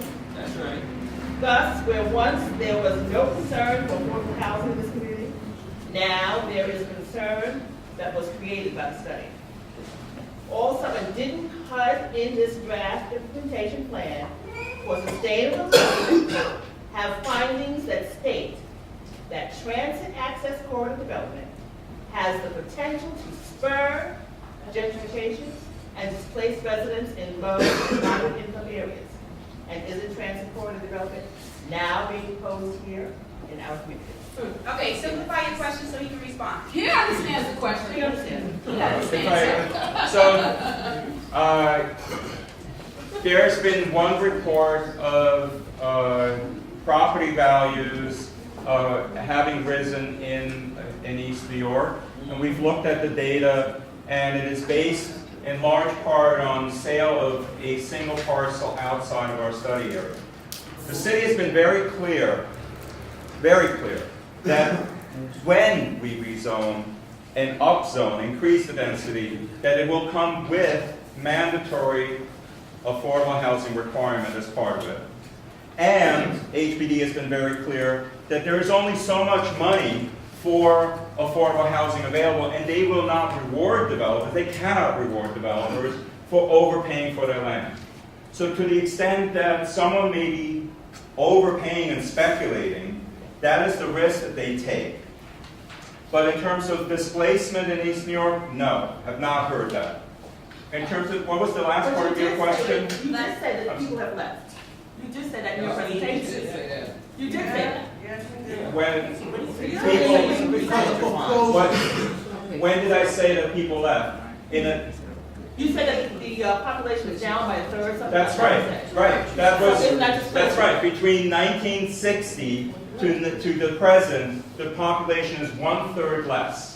Right? That is because it actually has been rebounding slowly since then. Right? So between 1960 and 1980, East New York's population dropped by 1/3. We had other reductions in other neighborhoods similar to that. In places like the Bronx, we had reductions of 2/3 of those communities losing their inhabitants. So in East New York, we had abandonment. That's a reverse gentrification. We had abandonment, we had arson, and we had a city lost a lot of housing during that time. And in the 1980s, slowly started coming back with the Nehemiah housing program, the partnership housing program, and other smaller housing programs. So now the population risen back by several thousand in East New York, but it is still, in our study area, 1/3 of what it once was. Maxine? Maxine, I live in this area. Windsor Terrace and Park Slopes land use is very similar to ours in that it's predominantly residential communities. They're on one side of the park, the white side.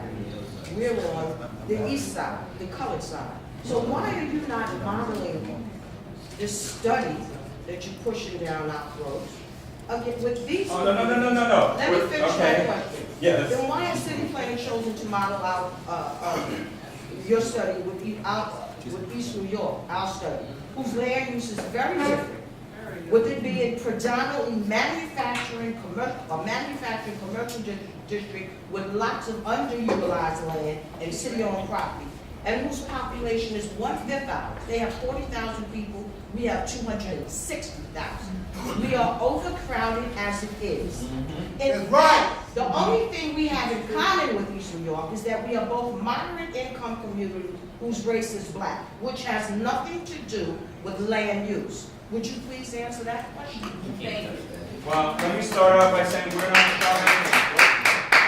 we're not shoving down a study down anybody's throat. Really? Okay?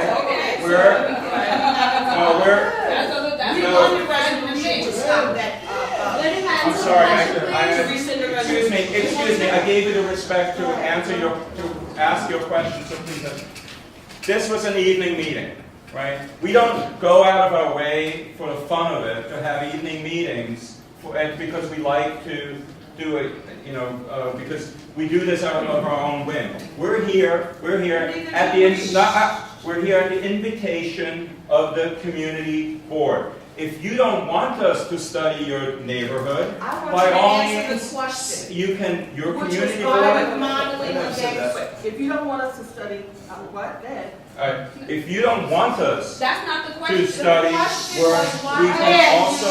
Let me speak. The question is, why don't you model our community with Windsor Terrace and Park Slope instead of East New York? That's the question. Simple as that.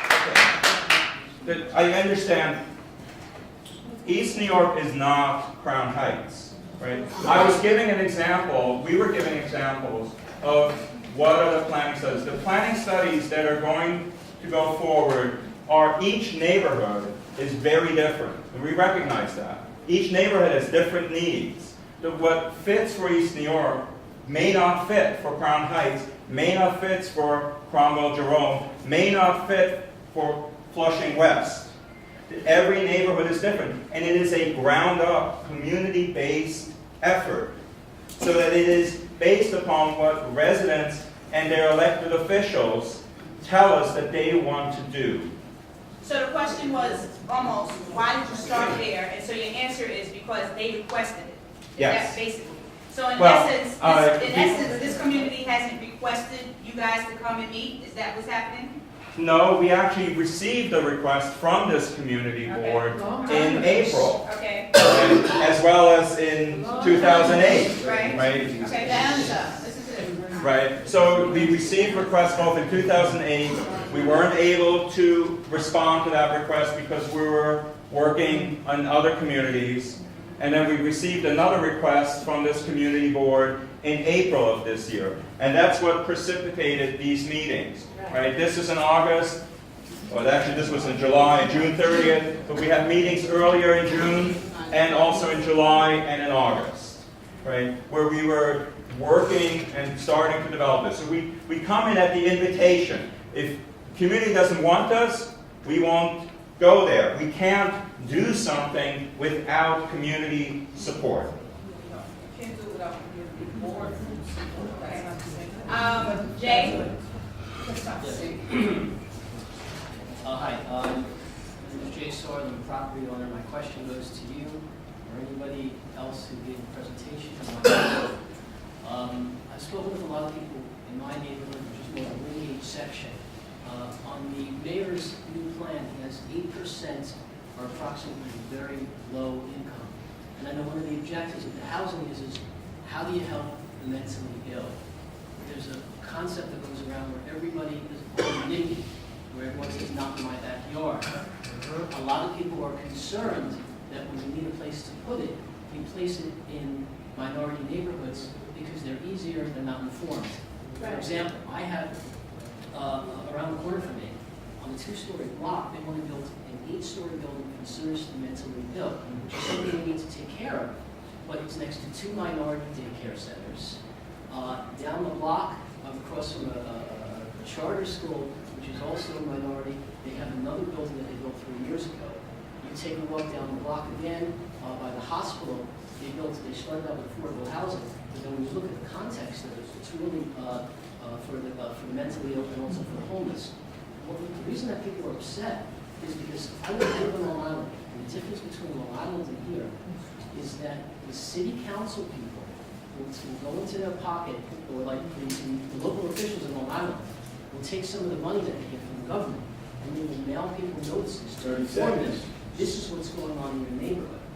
In this neighborhood here, they don't take money from the discretionary budget, and they don't mail out flyers to people and say, this is what's going on in your neighborhood, what do you think? So in terms of public notice, in terms of informing people, the reason a lot of people here are upset and angry is because they're not notified ahead of time.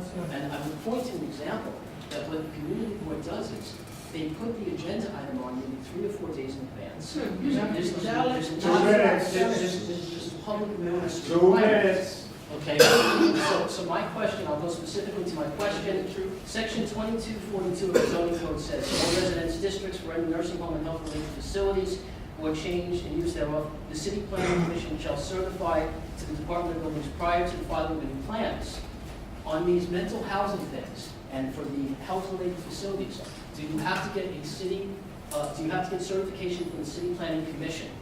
Yes or no? 30.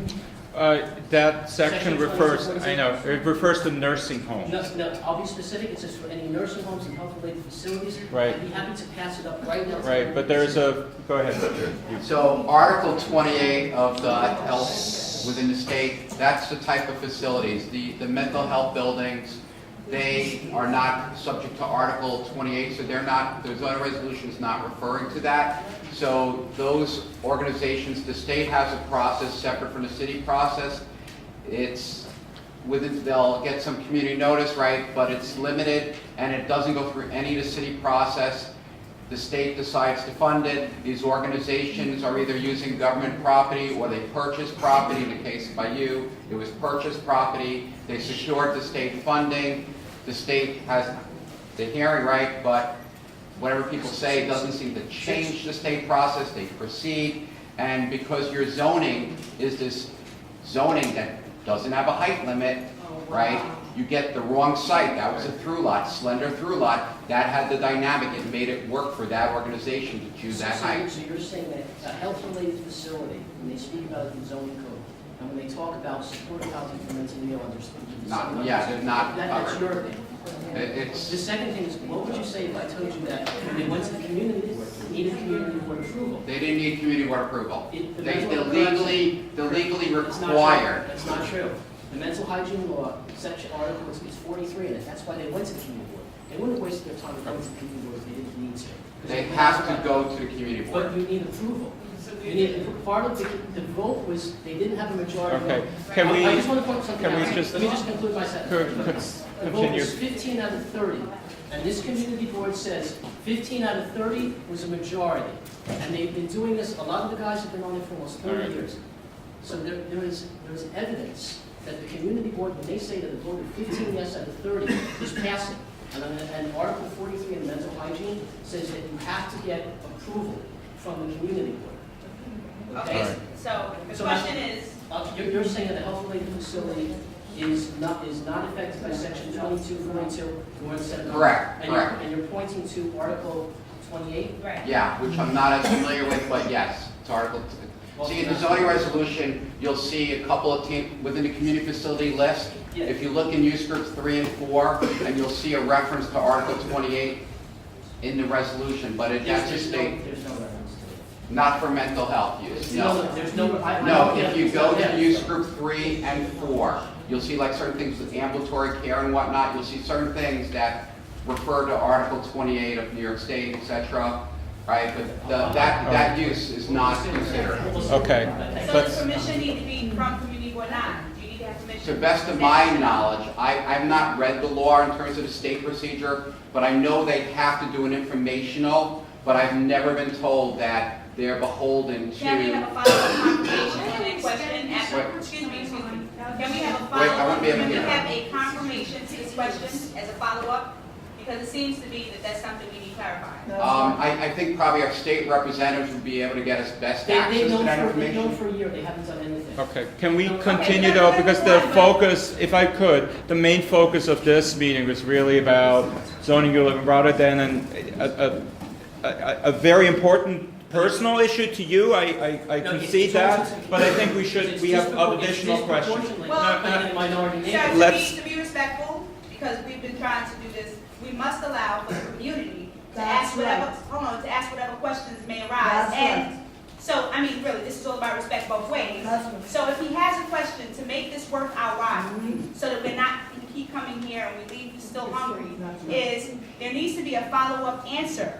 So who in this room can give a follow-up answer? That's my question, so that we're not just sitting here wasting our time. Well, could I suggest the following, that you give us the address of the facility that specifically you're speaking about, and then we will look into it and see how it got to be approved. Thank you.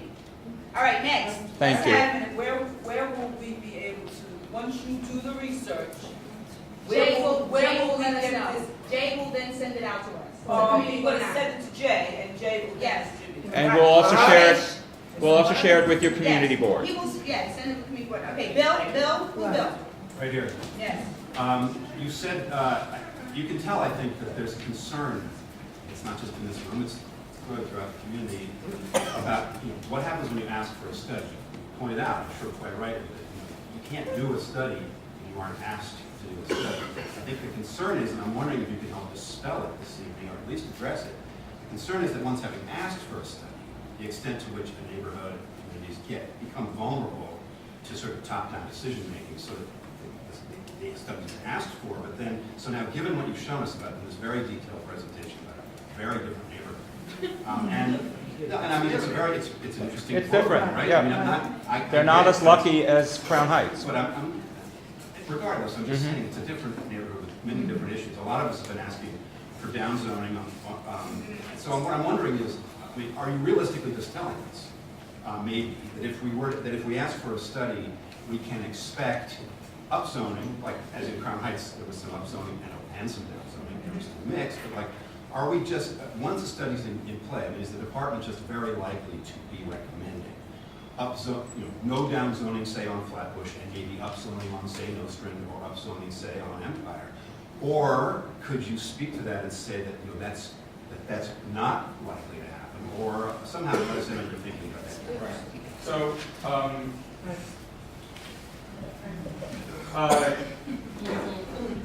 So the question is, once the study is done, what is the likelihood? I'm sorry. Once the study is done, what is the likelihood of the community actually being able to get what they asked for? It is a two-way process, right? It is the community working with us and us working with the community.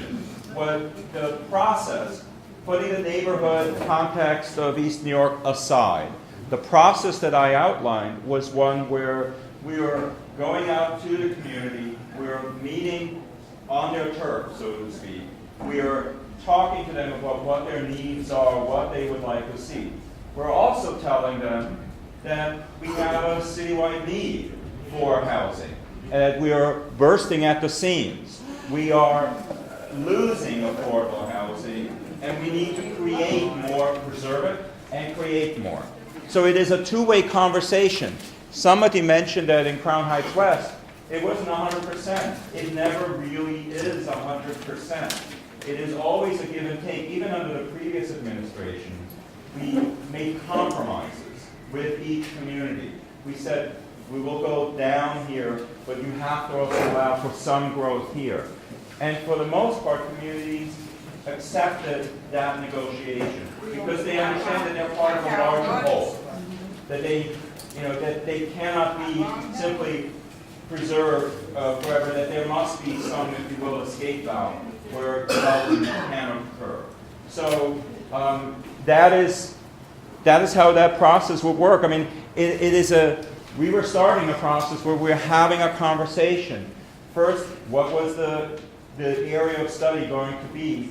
And then we were going to talk to whichever communities are in that study area about what their vision was for the area. We're also going to tell them, quite frankly, what city policies were, and we'll see how it meshes. In the end, the plan has to go through a public review process, and it winds up with the City Planning Commission and the City Council. If there is no, it's happened before that a plan actually never got to Euler, or that it actually never got to the City Council due to opposition. So that is quite possible, but ideally we wouldn't spend our time, and your time, doing a study that eventually had no chance of success, which is why we don't go into communities where we're not invited. I just want to add something. We have 8 more people left. I just want to add something real quick. So think about it. From a community perspective, we know we're having a challenge finding affordable housing opportunities. You don't exactly have city-owned vacant land like some other communities. You might have some one-story city buildings, perhaps that, we use zoning rights to do a little bit more. And if it's a city-owned property, we might do very well gaining some units. But we're going to need some private market participation. So the question is, in that area that we might do a first study, what might be a community goal in terms of how many affordable housing units we'd like to create? Then the question is, well, okay, there are blocks, if we downzone, we're not going to get affordable, right? So where is it smart from a community perspective to say, you know what, here's places we could upzone a little bit. How many units might we reasonably get? Because clearly for properties developed this much, they may or may not change, right? So are we willing to go up another floor? Does that make a difference when that building is ready to change? You know, because if it changes too little, it stays the way it is.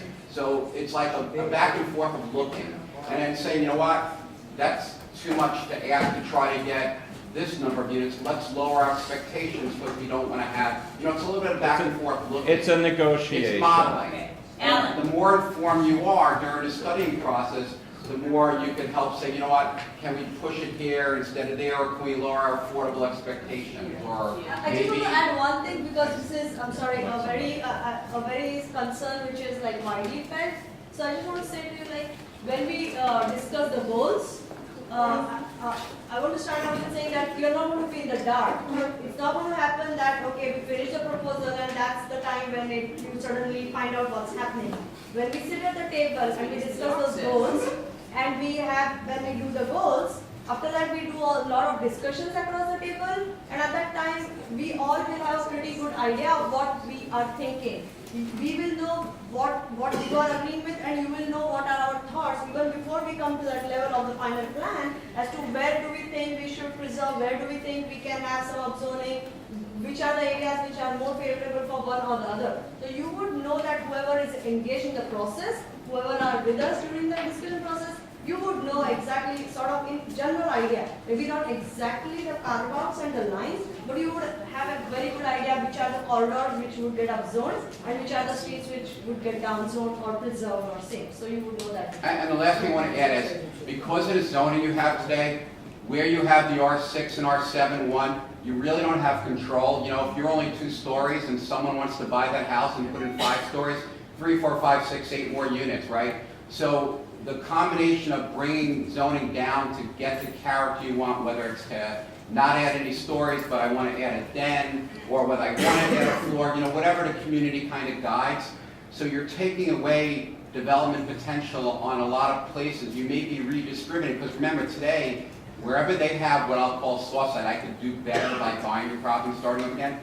We're not getting affordable housing, so if we take some of those little things from various streets and we move them wherever we think it's appropriate for a little bit more because it comes with the mandatory affordable housing, we may even have a net reduction of total potential, but whatever potential we keep in the community, it comes with the mandated affordable housing. So that's how you have to think about it. Okay, excuse me, wait, because it's 9 o'clock. I just want to, we have 8 more people. I just want to make sure you guys are staying. I'm staying. I'll even stay out in the yard. I appreciate that. Yeah, if you're Okay, not so in next room. we have It's warm Alan. and dry.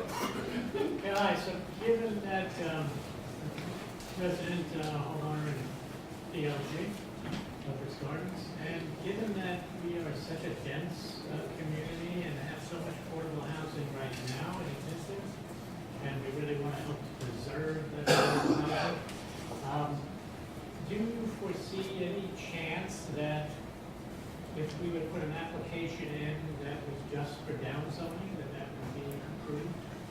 Great question. Did everybody hear that Yes. question? Okay. So a community, certainly, you know, anyone can put in an application for what you call a downzoning if you wish to do so. Generally, an area-wide rezoning is done by a larger entity like the Department of City Planning. A community group could come in and come with for rezoning, but you would be subject to the same requirements that we are. You'd have to do a thorough analysis of what you're proposing, both in land use and in environmental review, and you'd also have to pay the fees that are normally required. Whether or not it would be approved in the end is, you know, it's up to the community board. You're subject to the same requirements that we are. So you're you have to go to the community board, the borough president, the city planning commission, and the city council in order to make your case during the ULURP process on why you think downzoning your community makes sense. And remember, no affordable housing gets produced, and there are property owners of small properties. They're not subject to rent control. They're tenants. Their property sells. The new person who bought that 3-family home, bigger mortgage, they're going to tell their tenants, I need more rent. So you're going to start losing affordable housing or continue to be losing. So the rent stabilized buildings, we may be able to do a better job with them, retaining them, but I've seen situations with rent stabilized where they've found ways to totally rehab, get people out, and so even rent stabilized is not perfect. Okay, Leah? Yeah, hi. Okay, so I'm part of the group that brought the lawsuit against the developer of 626, and we tried to stop that building. I think the reason that building went through without being able to stop them is because the developer is an affordable housing guru, and he was given a kind of clean slate to go ahead. We tried to stop it. But now we're in a different kind of situation because we didn't stop it. but it's going to affect our affordable housing stock. And if we don't do something, here's what I'm worried about. We're all going to be in so much disarray that we're not going to get anything done. And then we still have all this R71 areas and all these other areas where, you know, people can come in, developers can come in and do what Hudson did. Right. And so I just feel like I don't have a question so much for them as I have for us. We have to get our act together, or we are going to be just preyed upon. And if we can't coordinate among ourselves and, you know, push for what we want, I think that's why Pekin did its set of principles, you know, because we have got to be together, or we're just going to be victimized by the situation, which is what happened to us already. We were victimized because that developer is so damn powerful. He was able to do whatever the hell he wanted. And we have other parts of the neighborhood that can happen again. Did you know that the Hudson Corp is the one who helped to design East New York? I'm sure. Okay, so. That is untrue. I'm glad you mentioned that, because if That is a people are lie. willing to stay, you guys don't have to stay afterwards. I think there's a call for a 10-minute community discussion as far as everyone coming together. Because it seems to be, we're all over the place. And I think we deserve it to ourselves. We need to respect ourselves enough Right.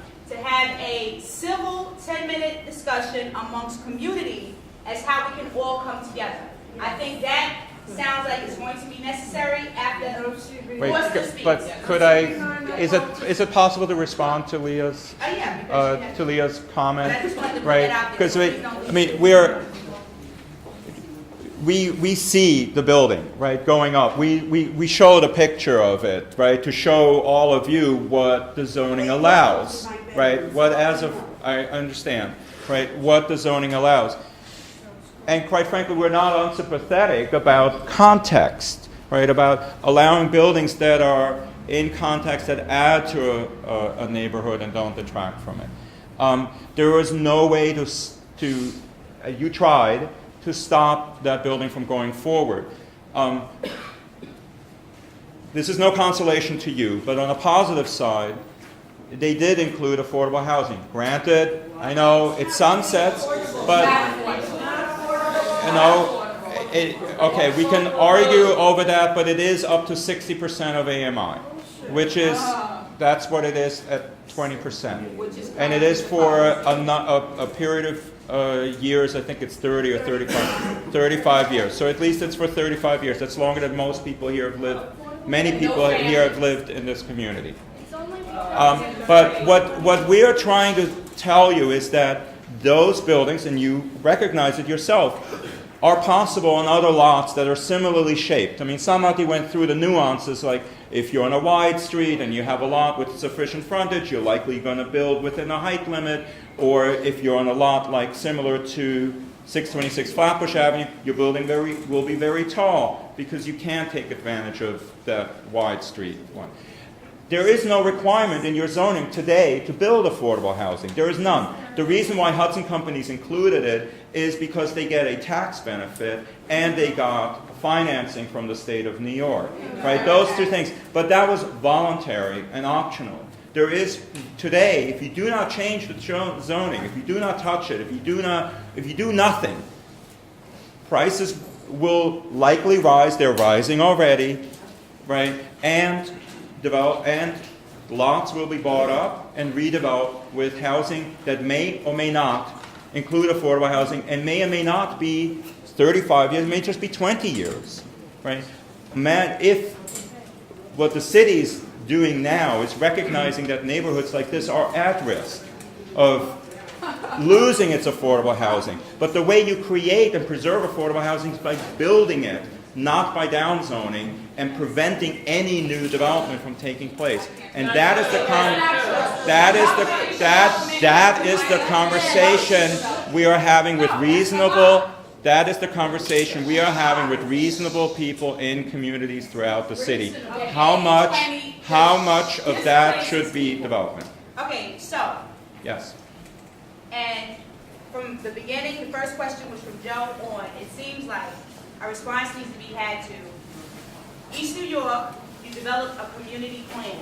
It wasn't just build, it was also infrastructure and all of that. So with existing communities that already exist, how come nothing is being done? You keep saying we could not do anything to stop it. But once that building was approved, I thought earlier in the slideshow, you said part of the responsibility for city planning is for affordable housing, but also infrastructure. So why isn't it that when a building comes in, it's a certain height, at the same time you have to show the community, okay, you have enough supermarkets, you have enough schools, you have enough for the transit? That's not happening, and that is the main question, is, fine. And the reason people are using words as stuffed down face and all of that is because, before Ms. Humble leaves, I just want you to answer one question for the community. Is there a way, Lori, is there a way for your office to have money in the budget to send out literature to let people? No, this is a quick question, it's easy. The guy who here was talking, okay, I'm sorry, no, I know you have to leave. I'm not trying to put you on the spot, just one thing. Is there a way, because the request seems to be budget money from your office to send out notices for the community to know what's going on? Is that something that you can do? I would say that, and I apologize, I'm feeling a little under the weather, but I wanted to definitely be here for tonight's meeting. I thought that was a good suggestion. I had not heard that Staten Island elected officials, they never sat and spoke with us. I'm from Long Island. From Long Island, I'm sorry. And the district that you're appointed by the hospital, no one knows about that. Which hospital? Where in your district, they never got a notice. The three buildings that came about, the three buildings that came to developing, where half of it is from the supported housing, the mentally ill and the homeless. Nobody works here to do it, because you never sent out a notice. Let me ask you sent out this. flyers with your Let me just say this. I'm a new council member. I was not aware that other elected officials were utilizing their discretionary funding to send out those notices. You guys do it to get elected. Okay, so.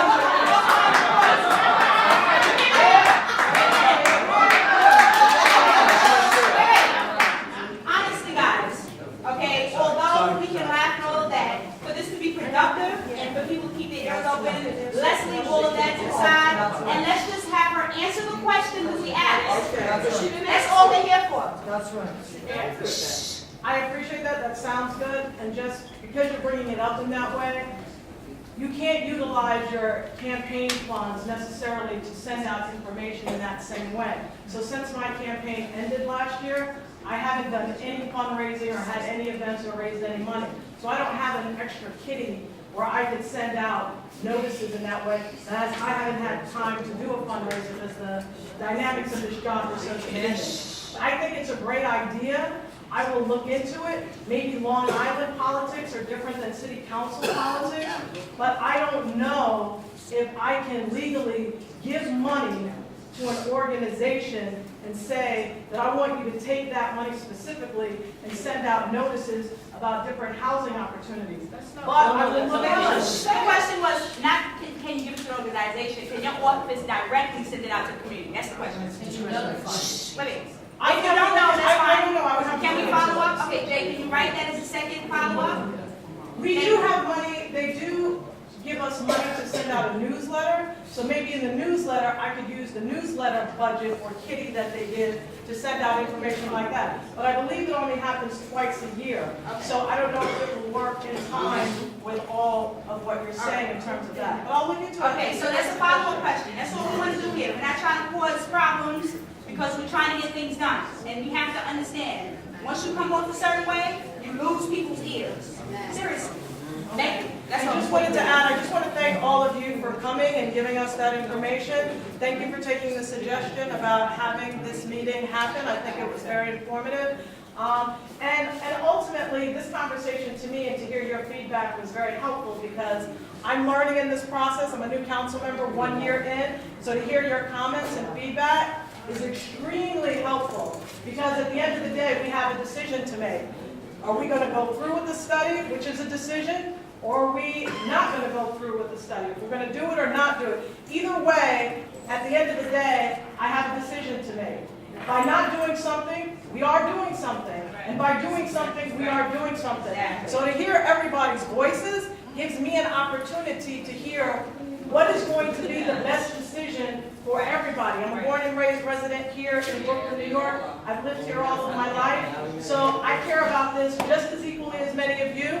My parents have lived here since the 1940s. So I'm very interested in this and want to make the best decision. It's a difficult decision because there are resources available here for us to build affordable housing.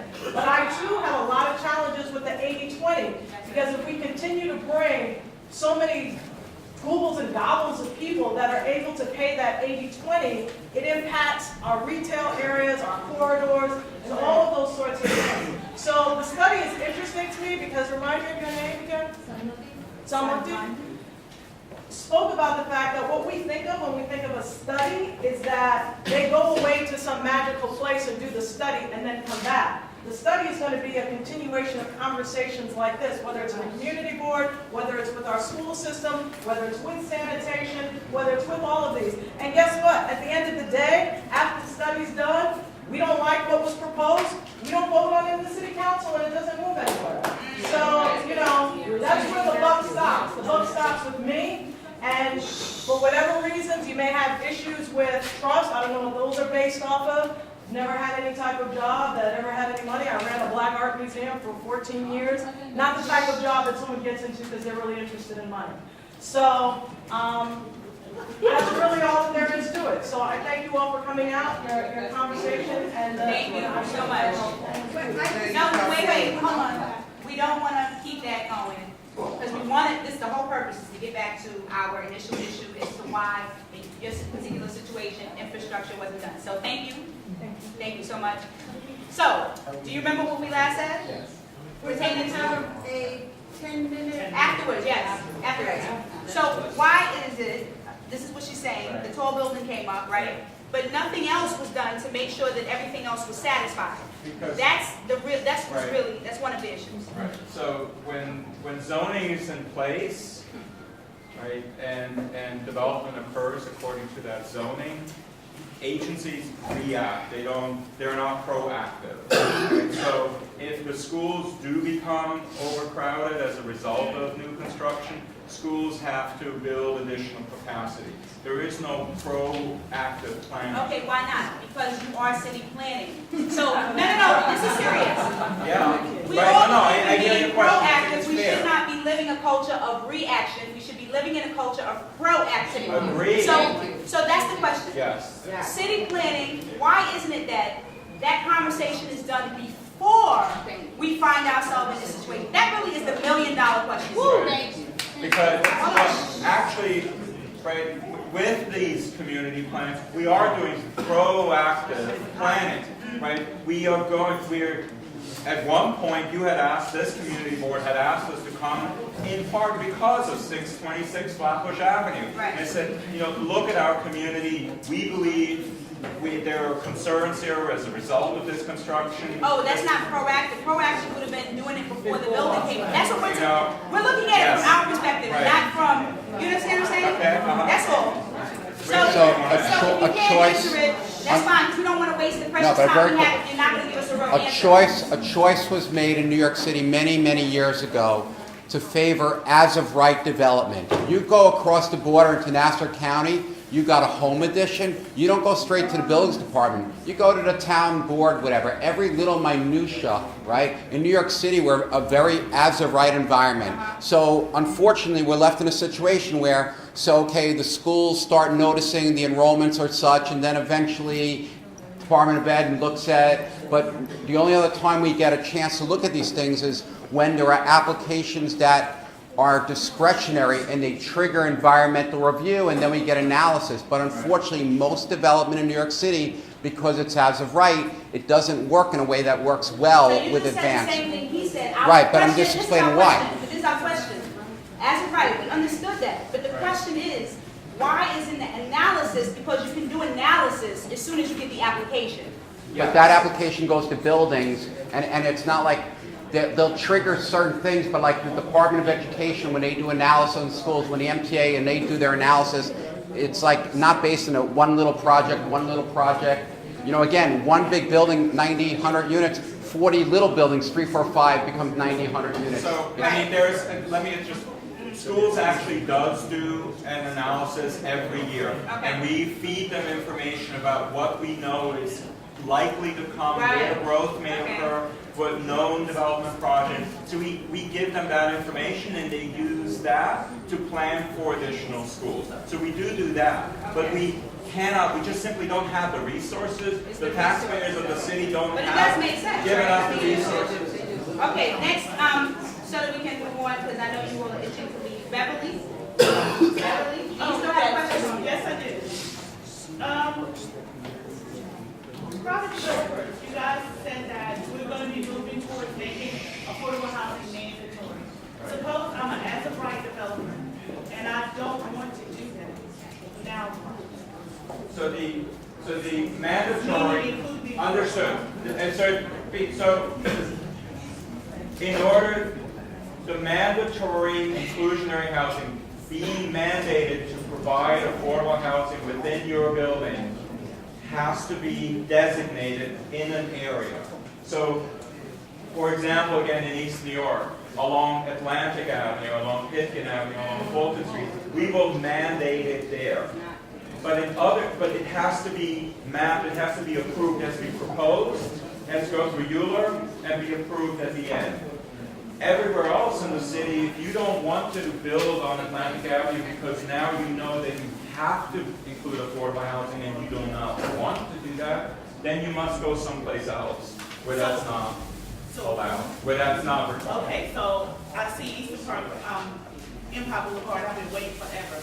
Now it's I say no, that's what happens. I can't build on Eastern Parkway, according to what I'm understanding. I mean, If the zoning were to change on Eastern Parkway as part of this equation. Empire. I'm sorry, on Empire. If any of the zoning were to change on Empire, either a block that doesn't have residential rights today, or say in the R5 you want to go a little higher, or in the R7 you want to go a drop higher, they're going to come with mandatory requirements. If the person who has that property doesn't want to satisfy the mandatory, they're going to sit with what they have. All right, Alicia? In June of 2014, during a city planning meeting with the community, you stated that the city planning would not go forward with a study if there was no community consensus about the study. During that time, residents on Sterling Street and Sullivan Place found out that it was the intentions of Community Board 9 and city planning to upzone Empire Boulevard and increase residential. On August 4th, 50-some-odd people, residents, homeowners, came to city planning and said, you do not have consensus on this study. It was across the street. We know where it's at. On August 24th, 200 plus residents demonstrated and marched down Empire Boulevard stating that they did not agree with the study. September the 23rd, 500 plus people showed up and demonstrated that they did not support the study. 4,000 petitions were signed and letters signed that were delivered on the table of city planning stating they did not support the study.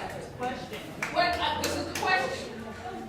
And yet, in an article in the Brownstone, Vice Chair of Community Board 9, Lorian Pagliari, stated that the city planning was going to go ahead with the study.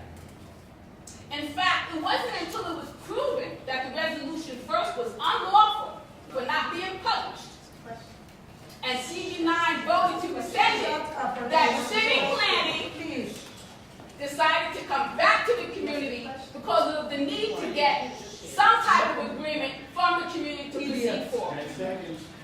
And now you are making the assumption that you will agree with us when we demonstrated time and time again that we were not in agreement with the first study. Now you want us to do another one and say you're going to get community consensus. When you did not have community consensus with the first study, and you never came back to the table and said, okay, you guys don't have community consensus, let's sit down and let's negotiate. You did not want to do that. You waited until we fought. Now you want to convince us that we're going to have consensus when you have the study in your hands and we no longer have any rights to stop you. Okay, so wait. Okay, but let's get this thing. First of all, let's clarify what the U is. Let's so we're all clear.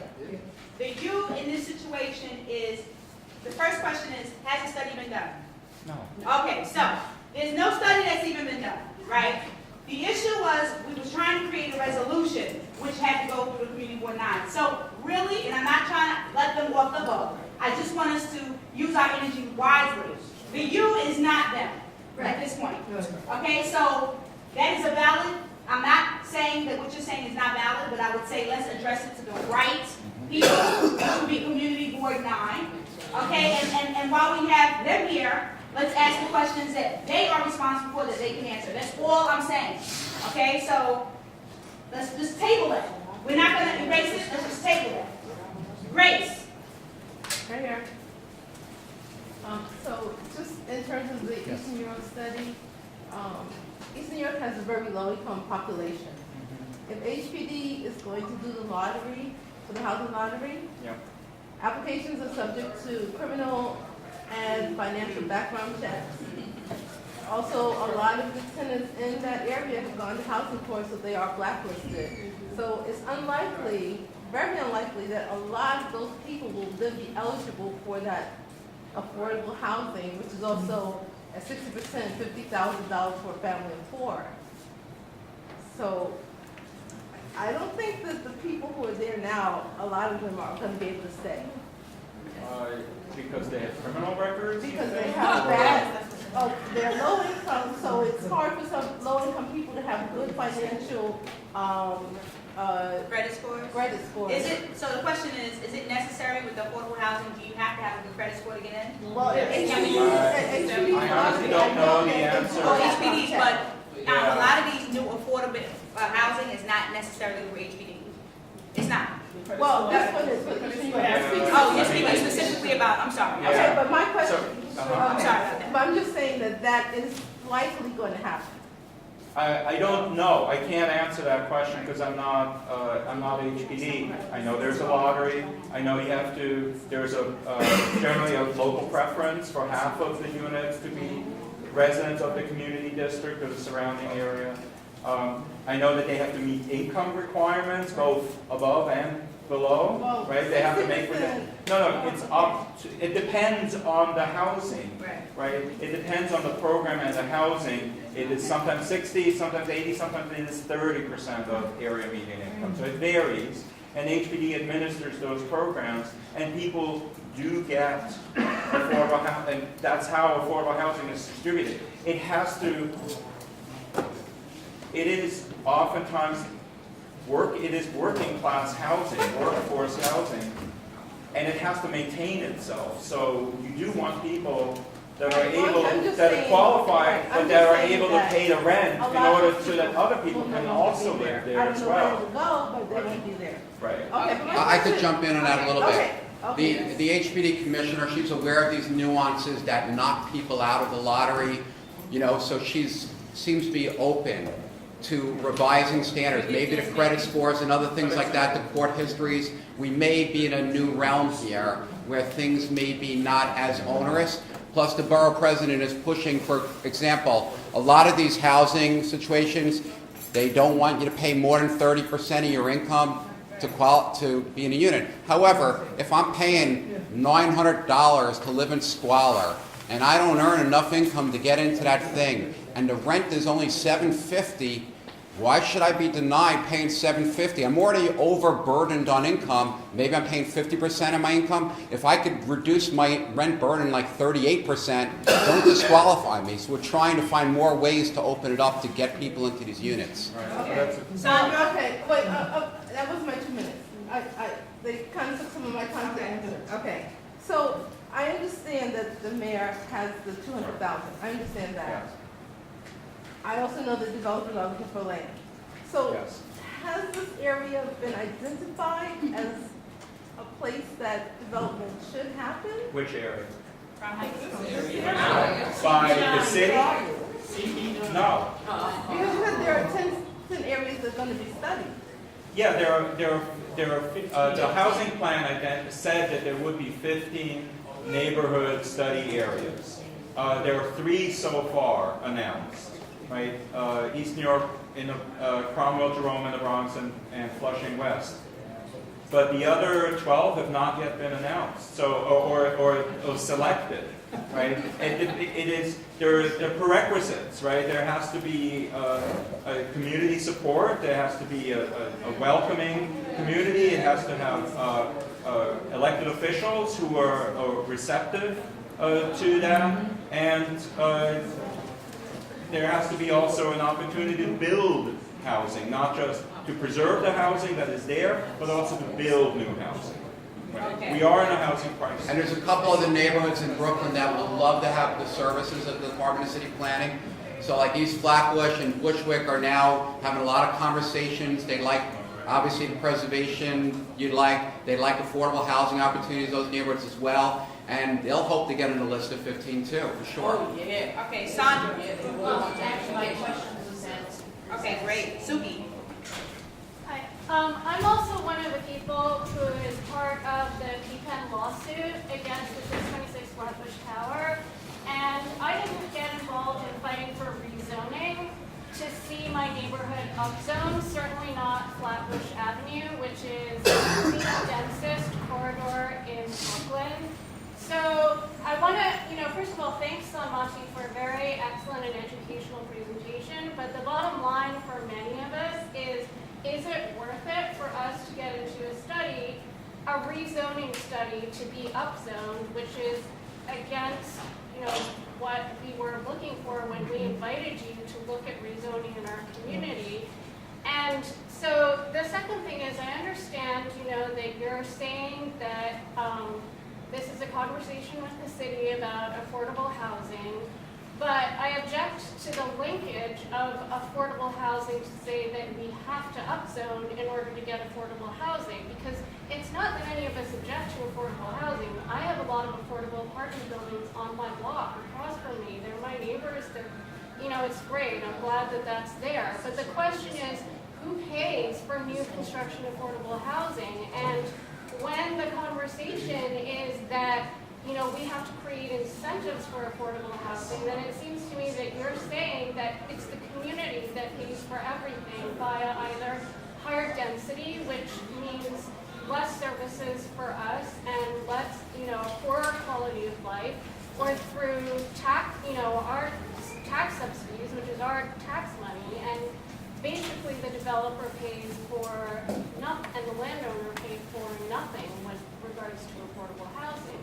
So how do we change that conversation to say, not, okay, you have a choice between upzoning and affordable housing, or downzoning and too bad you won't get any affordable housing.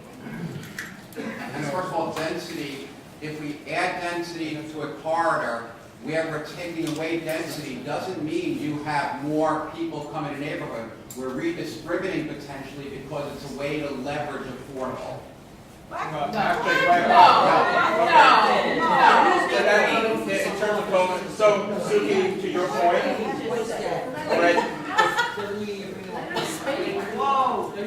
the first part of your question was, right, if I recall, the first part of your question was why should we entertain a rezoning or of that nature, right? I'm not interested in a rezoning that leads to an upzoning of Flatbush Avenue. Then don't ask for one, okay?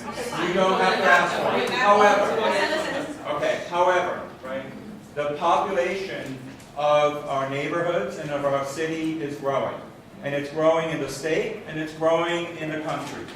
We're having children, where the population is increasing. You have to accept that if the population is growing, that things might have to change. So I take issue with your argument that density automatically means a deterioration in living conditions and quality of life. there are many very dense neighborhoods around the city that are highly successful and desirable. Overcrowded. Right? And they're not overcrowded. Right? There are plenty of parks, there are plenty of schools to serve those residents, and there's plenty of shopping. I happen to live in one of those. Right? They're making babies. And they downsizing. Could I? The mayor's housing plan says the mayor's housing plan says that in return, recognizing that when you add residents to a neighborhood, that they will result in a need for additional services, including schools, including open space, including streetscape, and all those things. And that's why there is coordination going on among those city agencies to respond to that. So the example I gave about East New York, those agencies are going to respond to the increase in the population in that neighborhood by doing things. They're on the hook to do things as part of this plan. Right? That's it's a contract, if you will, between the neighborhood and the city to say, in return for additional residents, we will provide additional service. And it helps that community because that improved park for those new residents helps the residents who are there today. And the city reaching out to private owners and trying to preserve that affordable housing there helps the residents who live there today as well as ones who are coming. And the residents who are coming there and supporting the stores that are there helps the residents that live there today. So it's not to waste your time further or ours, what you're basically saying is if we enter into a study, we can expect the transit and commercial corridors, meaning Flatbush, Nostrand, Rogers, Empire, and Parkside to be upzoned. Is that what you're saying? It is possible, yes. We are trying to create and build affordable housing. We can't do that. We cannot do that by not building anything. We have to build something. Right? Yes. Yes. 80-20. Yes. Okay, luxury, so 80 luxury. All right, we have Forster. Yes, sir.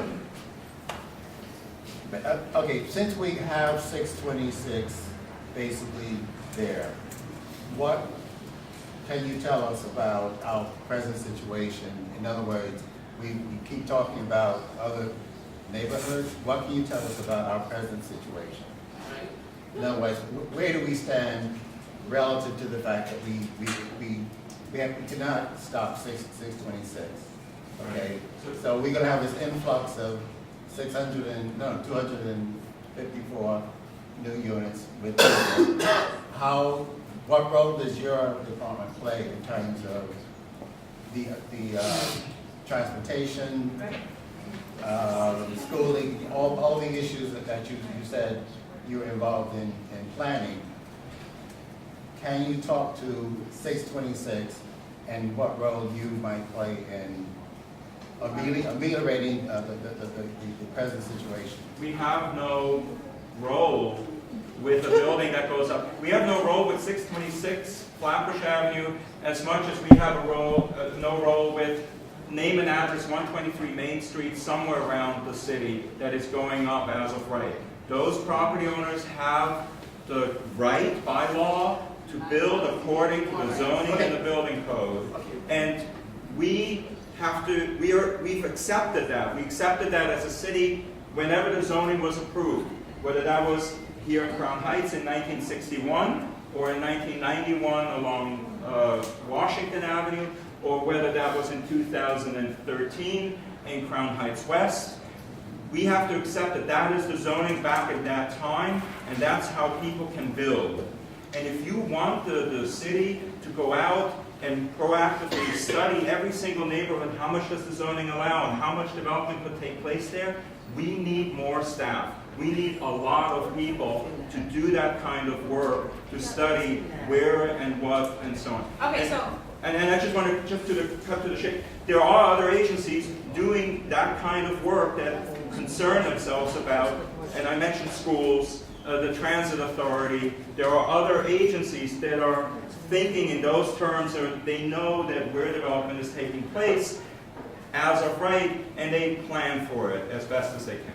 Okay, so to come full circle, that was the last question, but to come full circle, he asked the same question the first person asked, and several other, the whole thing is, we keep beating around the bush, is, you said that the borough president or the mayor, please don't misquote me, I don't want to be in the news, but one of them, you said their plan was to help restore existing affordable housing units and build new.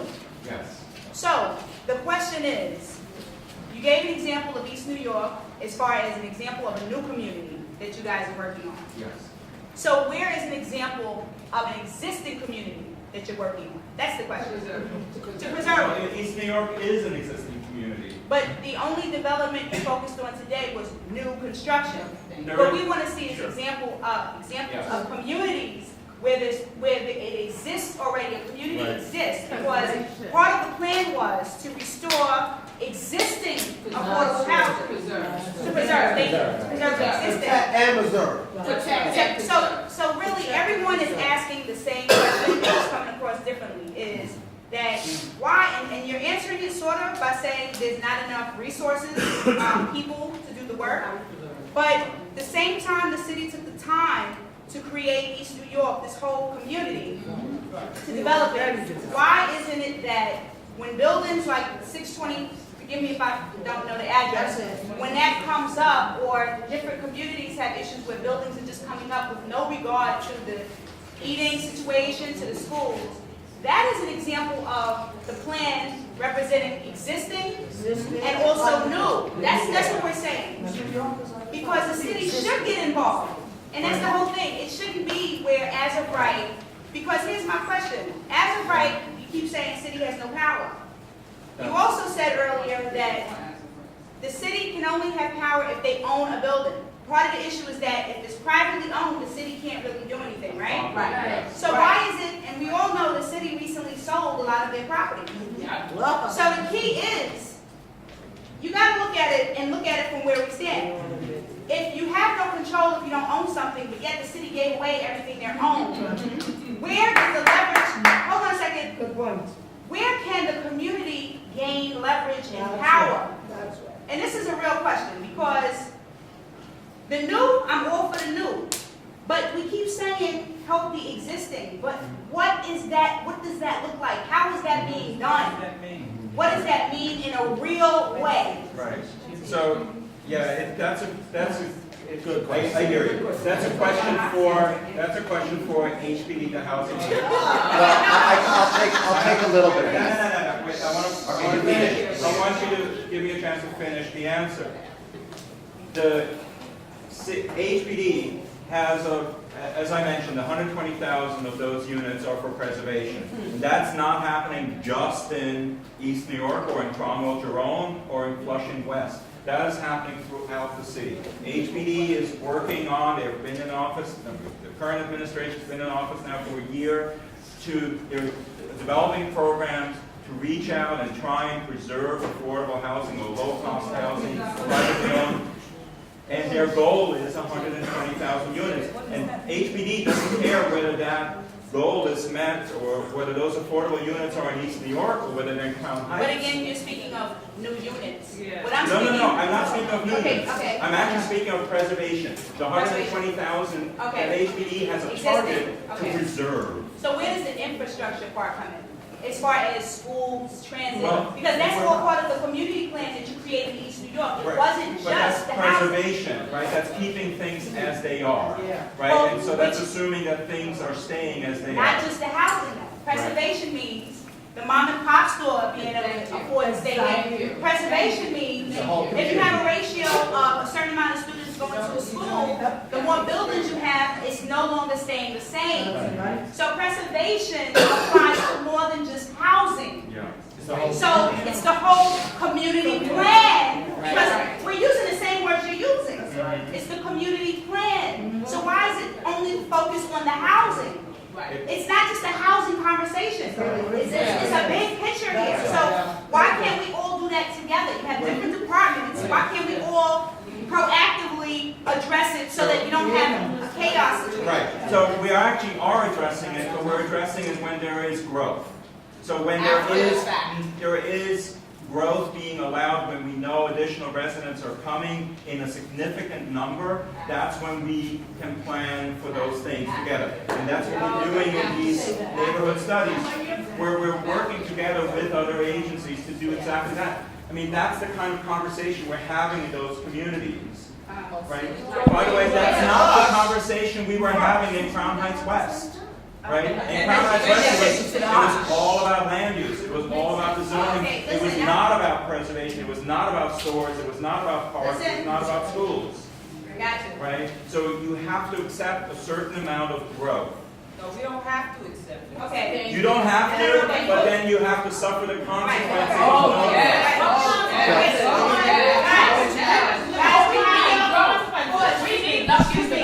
I hope that when the answers are coming, we are listening to the answer. Because like you said earlier, we have a responsibility in this.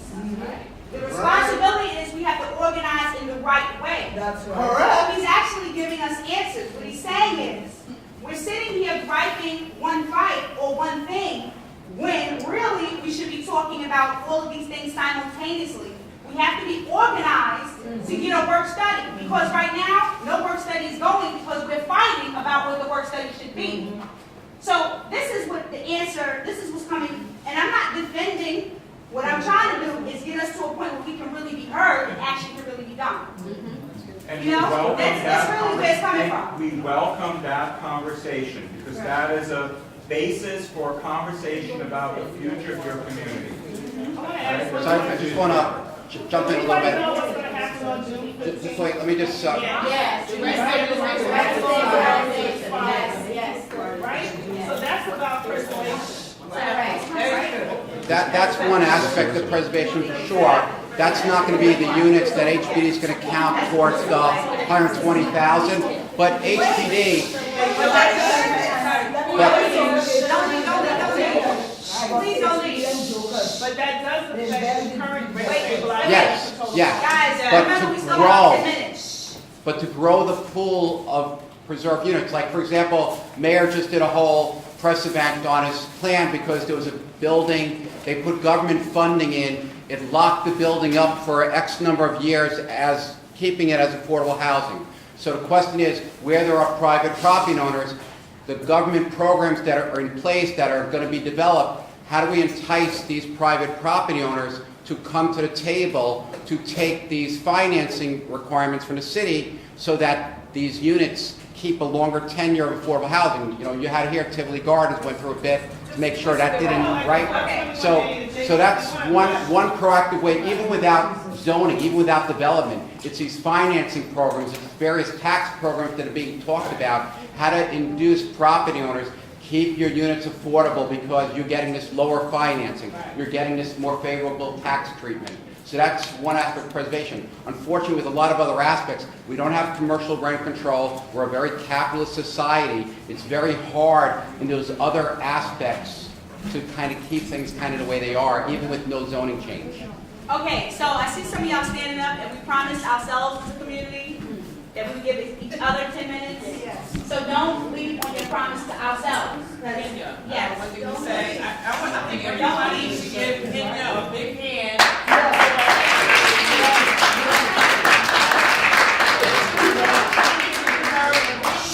Because she's running this meeting. Dwayne is the chairman.